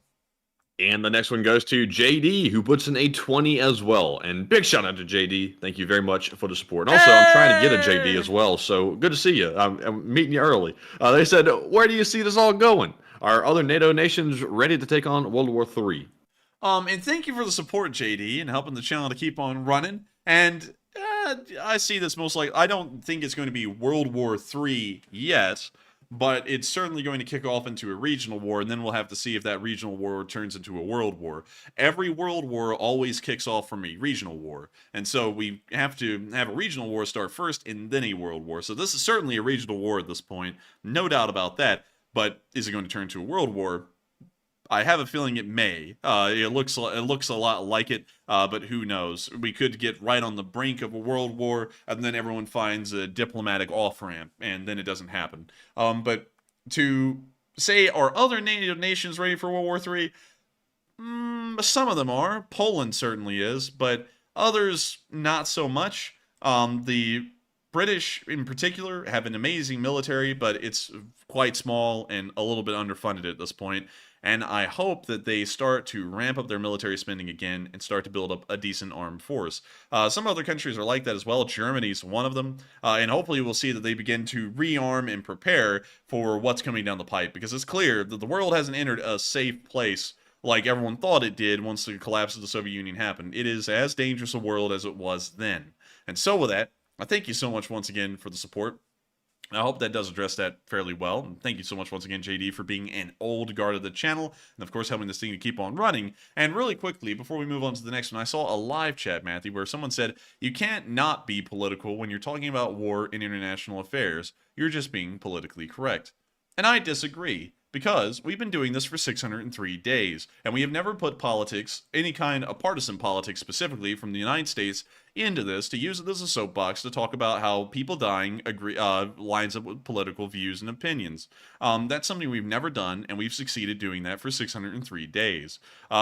This is the largest Ukraine war, and really war stream, that we've seen running daily on YouTube at this point for a reason. Because we don't go into politics, because you don't have to go into partisan politics to have only something to do with the domestic situation in a country to talk about what's going on overseas. It has nothing to do with it. Like, tell me, like, really quickly, explain to me, because the viewer knows who they are, explain to me why in the world a domestic policy like, let's say, and also I do not want arguments starting about this, I'm just listing them as topical things to point out, how in the world does gun control or abortion have anything to do with American strategic posturing in the Middle East? It has absolutely nothing to do with it. So you don't even have to cover that kind of stuff or have an opinion on it to be able to represent the United States well or cover the news of what's going on over there, because it's in a completely different ballpark and has absolutely nothing to do with anything going on domestically inside the United States.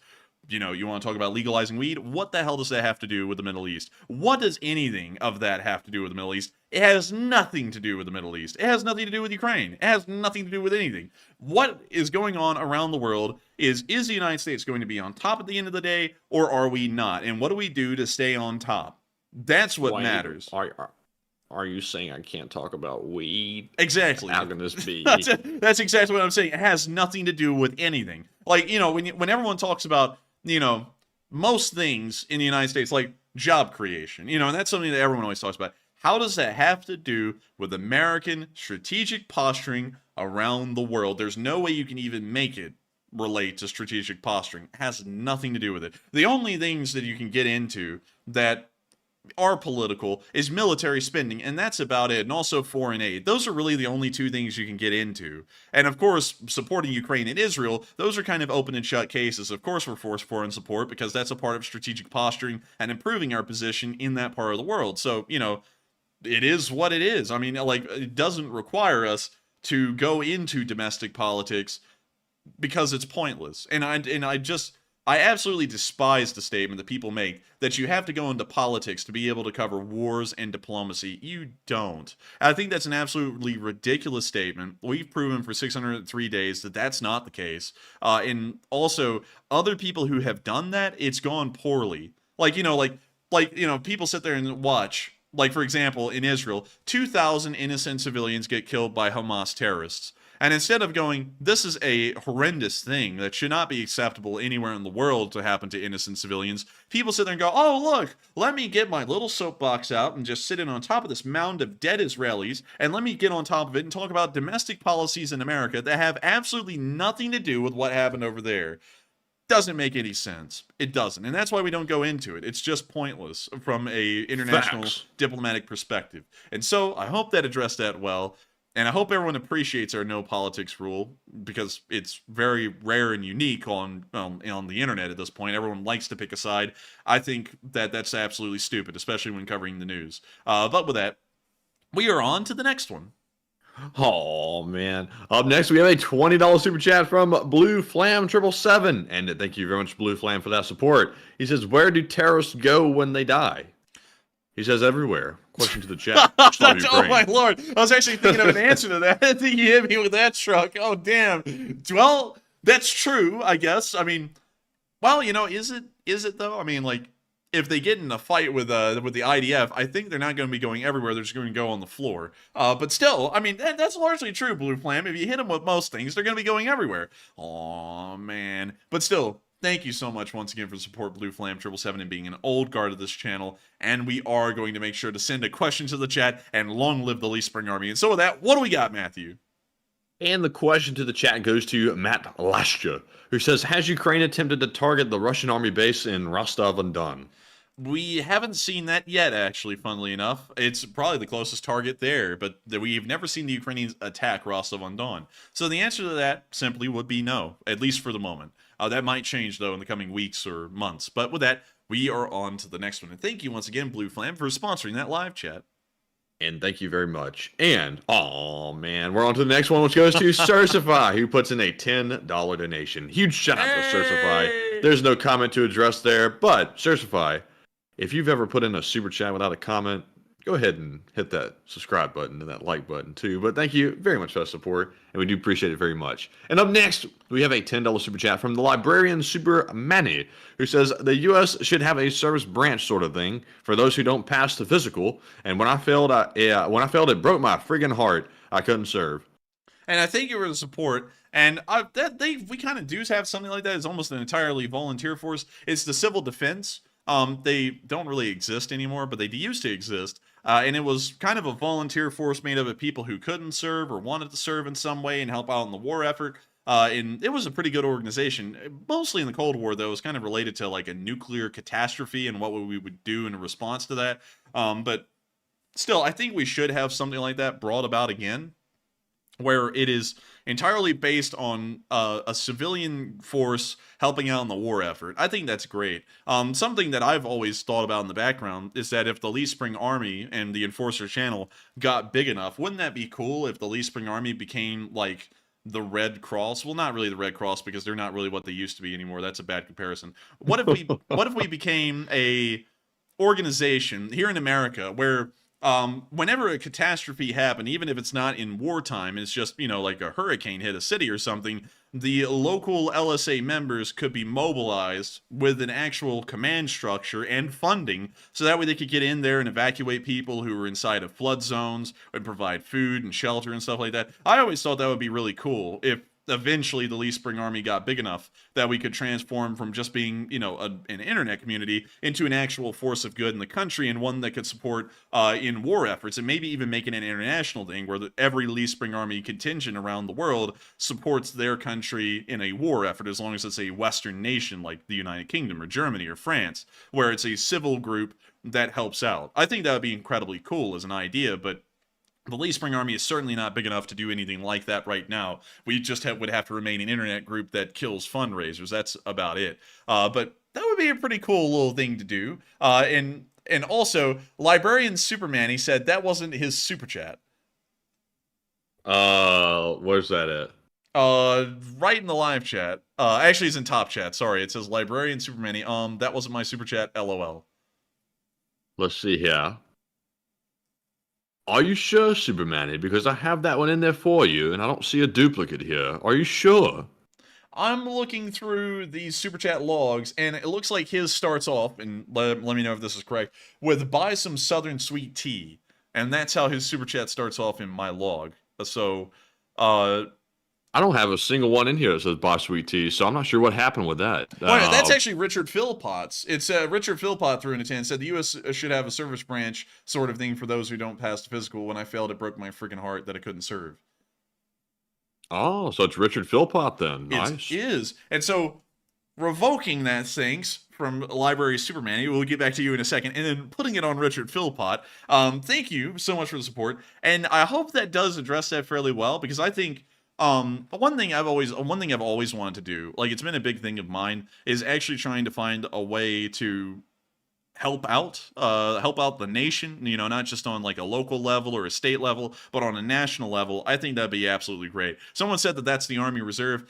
I mean, I think a civil group could do it very well too. And also, you don't have to have the obligation of being in the reserve or anything as a civil group. But with that, I hope that does address that fairly well. And thank you once again for support, Richard, and helping this channel to keep on running, because without folks like you, this channel wouldn't be able to keep on air. And so with that, thank you so much once again. And we are on to the next one.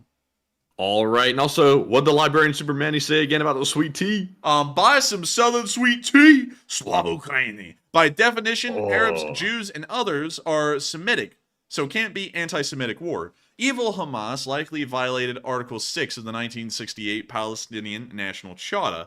And I thank you so much for the support, Librarian Superman. And to be honest with you, I would have to read up a little bit more about the 1968 Palestinian National Charter to see exactly what it says, so that we could be able to talk about it. So right now I'm going to declare ignorance on that, because I wouldn't know enough to really be able to talk about it. But you are largely correct. They are mostly Semitic groups, but let me make sure that hasn't changed in recent times. Definition of Semitic. Let's see. Relating to or denoting a family of languages that includes Hebrew, Arabic, and Aramaic, and to a certain extent, languages such as Phoenician and Akkadian constituting the main subgroup of the Afro-Asiatic family. So yeah, you're actually right. It can't be anti-Semitic, because they're all Semitic technically. And so with that, thank you so much once again for support and clearing that up for me, because that's actually something new that I just learned right now. And so thank you so much once again. I hope that does address that fairly well. And with that, we are on to the next one. And our next one goes to Peter, who puts in a $20 donation. And thank you very much, Peter, for that support. He says, choose a live chat question, and I'll support the way you do things. And thank you very much, Peter, for the kind words as well. And we will grab a live chat question. It's going to go to, let's see here, White Wolf, who says, if the USA went active in the Middle East, do you think that would give them an excuse to join Ukraine? Nah, not really.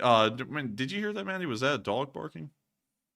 I didn't hear anything. Oh, I thought I heard something. But to answer that question, it's the sleep deprivation is playing games with me. But to answer that question, I would say no. I don't really think it would justify us going into Ukraine, because the Middle East is a separate situation. There is no like direct connection in between Ukraine and the situation in Israel right now. So going off of that, have to say, it probably wouldn't lead to us getting directly involved in Ukraine. The Middle East would probably be a completely separate situation. But with that, I thank you so much once again, Peter, for sponsoring that live chat, and I hope we were able to answer it fairly well. And with that, we are on to the next one. All right, and our next one goes to O-Tubes, who puts in a 10. And the big shout out to O-Tubes as well for that support. They said, love you guys at Enforcer Matt, and love your streams and keeping us all up to date with the news on the war. And hugs from Lithgow, NSW Australia. LSA always. Long live LSA. Hey, thank you so much for being a fella from, and let me make sure, damn, am I getting this place right? It's got to be right. Wait a minute, no, Linley Point. No. It's not the right place. Where is it again, Matthew? What's the name? It's called Lithgow, NSW, Australia. Hold up. Is this the place? Oh, wait a minute. I don't think it is. It's outside of Sydney, though. But I was like, isn't this the place that some rifles were made in World War II, like a Lithgow infield? I'm not really sure. Let me know if that is correct. But, man, this is like small town Australia. This looks a lot like an American town, actually. Like, really a lot like it. Like, maybe up in Pennsylvania or something. But still, thank you so much for the support and helping this channel to keep on running. And really cool to know that you're one of our Lee Spring Army viewers all the way from Lithgow, Australia. And so with that, thank you so much once again for the support. I hope that does address that fairly well. And thank you once again. And with that, we are on to the next one. All right, and up next, we have a $10 super chat from Tyler Rufiner. And a huge shout out to you, Tyler, as well, for that support. He says, I'll be getting brought back into service. I almost guarantee it. Slav Ukraine. And Slav Ukraine, and maybe you might. We'll probably be trying to, well, at least I'll be trying to join you. I don't know if they'll take me or not. We'll have to see if that did happen, if they would take me in the service, but still, maybe I'll be there with you, and hopefully it doesn't turn into that, but if it does, I'll see you over there. And so with that, well, maybe I'll see you over there. I don't know. I can't say that with certainty because, you know, I'll say that with certainty, and then I'll go in, and then the army will say, you may as well be a cripple to us, you can't join, and then I'll come back here, and someone will go, oh, he swore he would join, you know, and they'll be doing their idiotic crap as usual. So, you know, I can't say it as a guarantee, I don't really know. But still, thank you once again for support, and we will hopefully see you over there if things went down. And so with that, thank you so much once again. I hope that does address that fairly well, and with that, we're on to the next one. All right, and up next we have a $10 super chat from AMX10 Speedy Bang Bang. And thank you very much for that support, Speedy Bang Bang. They said, what is the significance of the area of Avdiivka? And is there a mine that the Russians desperately want? There really is no major significance to Avdiivka, in all honesty. It's kind of like the Bakhmut situation. It's a big city, very close to the front line, pretty easy target. Go for it. That was kind of the Russian thinking behind it, from what we can understand. It doesn't really provide a lot. It's not on a major highway. It's kind of on its own. That major highway is actually in Russian control right now at Kupyansk up here. So it doesn't really make a lot of sense for them to push into Avdiivka when they could just simply bypass it and just start driving up the highway towards Konstantinivka. It really makes no sense. So with that, I hope that does address that fairly well. There really is no significance to it, rather than it's a large city that the Russians could claim victory over if they were able to take it. And so with that, thank you so much once again for support. I hope that does address that fairly well. And with that, we are on to the next one. And this one goes to Blue Flam 777 LSA, who puts in a 20 as well and says, terrorists have hijacked a plane filled with politicians, and they say they'll release one politician per hour if their demands aren't met. Hashtag, or, asterisk, what the hell? Thank LSA, question to chat. And thank you so much for the support, Blue Flam. And that sounds like an interesting exchange. No negotiations, and they release one every hour. That's not that bad. I don't. What happened? But still, thank you so much for the support, Blue Flame, and throwing in a good joke. And also, we will make sure to send a question to the live chat. And so with that, what do we got?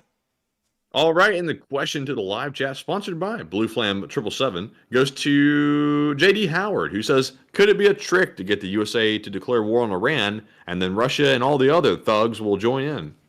Probably not, because when the U.S. gets involved, do you think, think about it, do you think the Russians getting beat to death by the Ukrainians right now would go up against the actual folks who gave the Ukrainians just a fraction of our firepower? No, hell no, they would never do that. The Chinese would probably veer away too, because the Chinese are a very passive-aggressive country as far as their foreign policy goes. They usually never get involved, and really up even till now, they don't get involved in massive battles or fights with countries for conquest or to overthrow their governments. They're usually a very passive force that try and economically dominate a country, so they probably wouldn't get directly involved either. And also, if a country is trying to pull a trap by getting themselves in a war, they are very stupid from the outset, because wars are something economically that largely should be avoided. A lot of people think that wars are a money-making thing.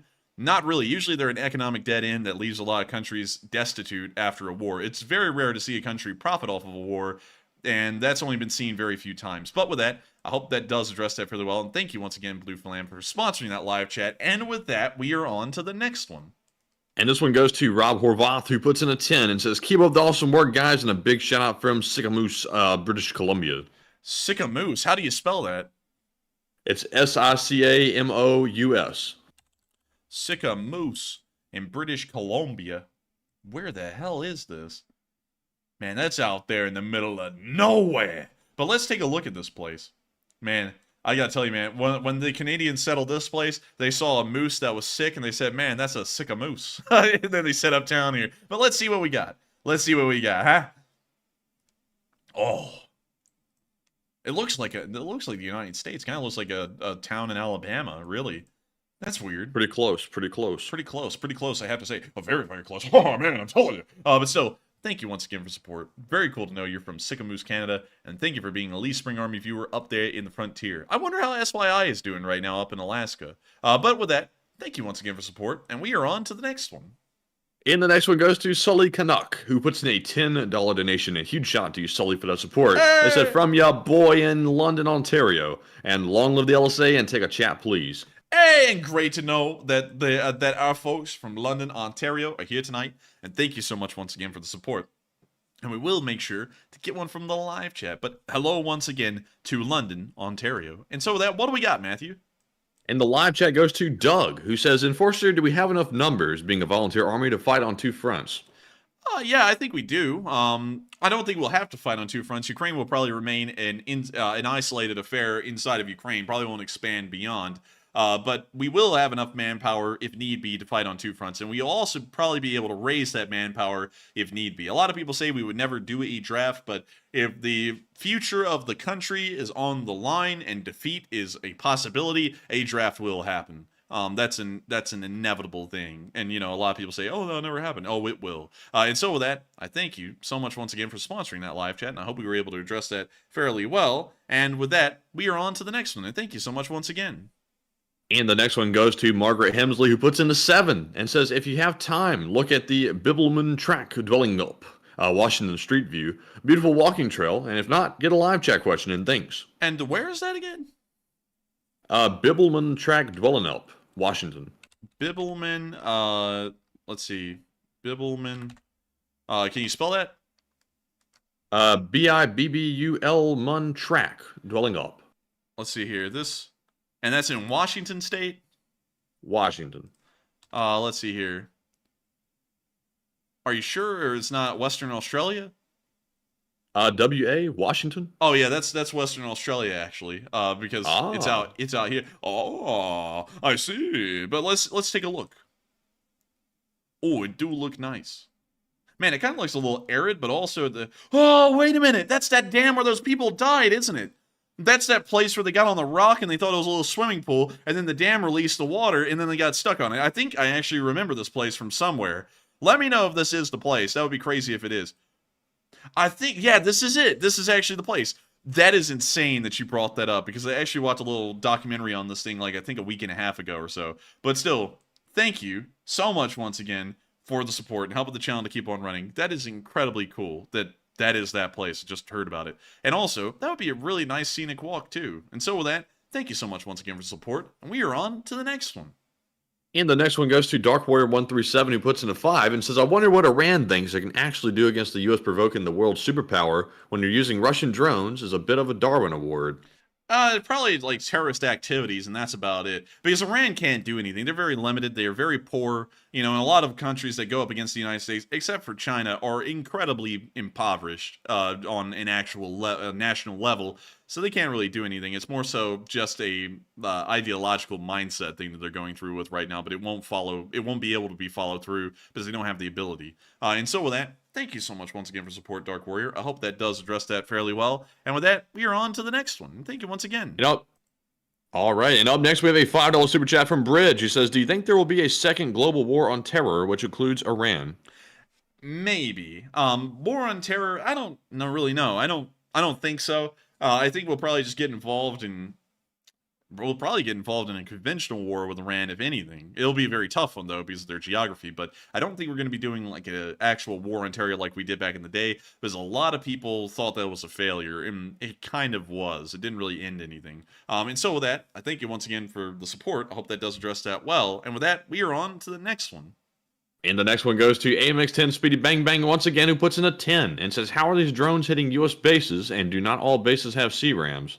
Not all bases have CRAMs. Smaller ones, for example, the one down here at At Tanf, from what we can see on the satellite pictures, and I think it's around here somewhere. Oh, here it is. It's too small to have a CRAM. They wouldn't send a CRAM out for this thing. It just kind of is what it is. Most of them may not have it because they're smaller outposts. So with that, I hope that does address that fairly well, because that's probably how they're hitting those bases. And also, those bases don't have radar either, most likely, so they're probably not picking up anything coming their way, like a drone. And so with that, thank you so much once again for support. I hope that does address that fairly well. And with that, we are on to the next one. And we have a 5 from StrayCat241, who says, I hate to be the bearer of bad news, but things are going to get worse before they get better. Hamas doesn't care about racking up war crimes. And I thank you for the support, Stray Cat. And I would have to agree, Hamas is a terrorist organization. A lot of people tried to make them out to be like freedom fighters or something like that. Freedom fighters don't go around conducting what would be called war crimes at all. That's not a freedom fighter. Those are just terrorists. And so with that, thank you so much once again for support. And I'd have to agree with that statement completely. And with that, we are on to the next one. And the next one goes to CK Bold, and also say hi. And CK Bold said, take a live chat question. So thank you very much, CK, and say hi for that support. And the live chat question is going to go to Barry Badrinth, who says, do we know what type of drone attacked the U.S. base? We believe it had 136s, but we're not exactly certain. It is a drone of a kind, but we're most likely leaning towards a Shahed. We are not entirely certain, though. And so with that, I hope that does address that live chat fairly well. And thank you so much, CK Bowl, for getting the usual. And with that, we are on to the next one. And the next one goes to Epic Trains Canada, who puts in a 5 and says, how will Germany name the tanks once they run out of large cats to name them after? And Eagle! Slava Ukraine. Eagle! And to answer your question, I have a feeling that they're probably going to just keep naming, like, they'll probably have like a Leopard 5 in the future. They never stop naming them after cats. Like, that's just something they like. And so with that, thank you once again for support. I hope that does address that well. And we are on to the next one. And we have a 5 from Mark Gagne, who says, the work that Razom does has been recognized by Prez Zelensky today. Great news for the Sunday fundraiser. And thank you so much for the support, and that's true. Because, believe it or not, the fundraisers we support are legit. Some people like to say they're not. And to those people, they're just stupid, you know, because it's like, there's a registered 501 nonprofit, unlike Jimmy, you know, who you're getting $20 to buy a drone. Jimmy's not a nonprofit. He could just run away with the money. The Razom for Ukraine is a nonprofit. They can't run away with the money. They get in a lot of trouble. And so it's great to hear that it was recognized today. I'd love to hear it. And hopefully we'll be able to run another fundraiser for Razom here soon. And so with that, thank you so much once again. I hope that does address that well. And we are on to the next one. All right, and the next one goes to Steve T, who puts in a 5 and says, NZ South Island is awesome on a motorbike in the summer. If you want to visit one day when celebrating the law degree.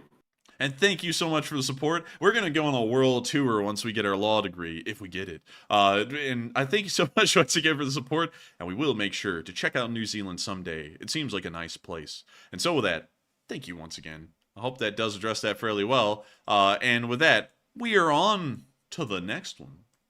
And the next one is a massive super chat from Richard Ager, who puts in a 50 Australian donation. And huge shout out to you, Richard, and thank you very much for the support, and also being a longtime channel viewer as well. He says, can the U.S. manage the Middle East and the Pacific at the same time? Of course, I think we can. I honestly think we will. And because everyone has to remember, in World War II, the U.S. Army, before the war, was only 280,000 men strong. We went into that war with 280,000 men in the army. By the end of it, there were, I think, about 5 or 7 million of them that were in the army. And also, we were fighting a war in Italy, I believe, let me think of all the theaters. Italy, Western Europe, and the Pacific as well, all over the place. And we were able to do it back then. And we were able to mobilize quickly enough and well enough that we were able to do it. And I think we would be able to do something like that again today, because we are still, unlike what people say, a major industrial power. We actually produce, we're the second largest producer of material goods in the world, behind China. And we're actually not that far behind them. I think we're about 70% of their industrial capacity. We are. And we also have a lot more to go with that. And so with that, I hope that does address that fairly well, Richard. And thank you once again for the massive amount of support, and also being an old guard of this channel, because you have helped us to keep this thing running for quite some while, and also have been around forever too. And I gotta thank you so much for being here for such a long time, and also supporting this channel and helping us to keep this thing running. And so with that, thank you so much once again. I hope that does address that well. And with that, we are on to the next one. And thank you so much once again. And the next one goes to Thomas Gallagher, who puts in a 3 and says, a response has to go through Congress for a declaration. Oh, and that is true, technically. That is true. But, you know, there are ways around that. Ask other former president. There are definitely ways around it. Yeah, there's ways around it. Yeah, it'll be fine. And so with that, thank you so much for the support. I hope that does address that well. And we are on to the next one. All right, and the next one goes to StrayCat241 once again, who puts in a 2 and says, Iran doing what they did. What should be a response? I believe our response should be surgical strikes on military infrastructure inside of Iran. I believe that would be an appropriate response to what's happened. And so with that, thank you so much once again for support. I hope that does address that fairly well. And with that, we are on to the next one. And the next one goes to Barry Badrinth, who says, Cult of Matt, LSA Critters, Wolverines. And yes, sir, Cult of Matt. Let's go. Oh, man. All right. And with that, thank you once again for support, Barry. And we are on to the next one. All right, and that was our last super chat for now. So once again, thank you all very much for that support, and we do appreciate it very much. And with that, we are moving into our live chat questions. Up first, we have the Morse code decoders of the stream. First off, we had Cliff Simonson, Mark Hodges, Earl Bernew, Paul Schultz, Tidelines LSO, Kevin J, Rumpelstiltskin. And they said, hello, LSAers. Tonight's Morse code cipher is, Iran does not know what they're doing attacking us. U.S. bases like this. Long live the LSA. And that's the sound of money. And y'all got that dead on the nail. That was the message of the night. And I got to congratulate y'all for getting that correct on the 603rd day of the war. Y'all do that day after day, night after night, and completely blow everyone away with y'all's Morse code deciphering skills. And so with that, we are now moving on into the live chats. But due to time constraints, we are only going to be able to get about 3 to 5 live chats. And so with that, we are on to the first one. This one goes to Jason, who says, if we were truly getting attacked from Iran, will we ask our allies to chip in before war is declared? We probably won't, because the situation is largely an American affair for the most part. We can't really draw on allies all the time for everything, and a lot of European countries may not be that concerned about what's going on in the Middle East and may not want to get involved directly. And that's kind of their own prerogative. It isn't a NATO concern. It's outside the geographical restrictions. It is an attack on a NATO force, but it's not within the geographical restrictions once again. So it's not really a NATO affair for them to have to get involved. And so with that, I hope that does address that well, at least in my opinion. And with that, we are on to the next one. And this one goes to JD, who says, could it be a trick to get the USA to declare war on Iran, and then Russia and all the other thugs will join in? And I believe we already had that one, actually. So, JD, we got to ask it a second time, and I hope you were happy with the first answer. And our next one goes to AF Kaplan, who says, regarding Iran, can U.S. President send in troops even though Congress is paralyzed due to no Speaker of the House? I believe we probably could, if need be. I'm sure there's some kind of a way that they could have an emergency meeting of the Congress, even in the current situation, to probably address this. And then they would, move on into armed force involvement. I mean, we're already moving assets into the Middle East as it is. And the president is the commander-in-chief of the armed forces, regardless whether the Congress approves. If the U.S. is attacked, response is inevitable, even without an official declaration of war by Congress or any involvement from the Congress at all. But that's kind of a little bit of an overstep of executive powers. The Congress probably would want to get involved, but it'd probably just be a rubber stamp at that point. And so with that, I hope that does address that fairly well. And with that, we are on to the second to last question of the night. All right, this is actually going to be the last one of the night. So, Enforcer, would you like to do the whole thing? And so, we are on to the final question of the night. And so, who was the lucky last person who threw in the lucky last question of the night? And this goes to Goom, who says, are the attacks on U.S. bases coming from Iranian territory or being fired from simply terrorist groups within the territory? From what we understand, they're probably being fired by the Islamic Republic of Iran, and also they hold direct responsibility for any attacks conducted from their territory on other countries, regardless whether they want to call them factions or not. That is what appears to be a direct attack from Iran, and it should be treated as that. That would be like the United States having, say, the territory of Guam fire off a missile at the Chinese that ends up hitting Hong Kong and killing 10,000 people. That would be about the same thing. It would look like an American attack. It would be justified as an American attack. And so with that, I hope that does address that fairly well, and we have reached the end of tonight's stream. I thank all of y'all so much once again for watching. It's been an absolute honor and pleasure to be able to run the news for around 7.2 thousand of y'all tonight at the peak, and 36,000 of y'all by the end of this stream. We are, of course, entirely honored and very privileged to know that we were able to run this news for so many of y'all each and every night and keep y'all apprised of what's going on around the world. If y'all have enjoyed, make sure to hit the subscribe button and also hit the like button on this stream, because it makes us very happy and it helps this channel to keep on rolling. If you would also like, make sure to share this around on your social media with your friends and family if they're also interested in the news and want some unbiased coverage of it. It's a little biased. We are pro-Ukraine, pro-Israel, and pro-United States. But beyond that, we try and keep the actual analysis and the information about as unbiased as possible about what's happening. If y'all want to, of course, share that with your friends and family, we've been more than happy to have them join us on the stream too. And so with that, good night, good luck, take care, stay safe, Slava Ukraini, and long live the Lee Spring Army. The Lee Spring Army sends its regards. And good night, folks. Thank you all for another great stream. We'll see you all tomorrow. And, of course, good night to the critters. Yes. The Lee Spring Army sends its regards.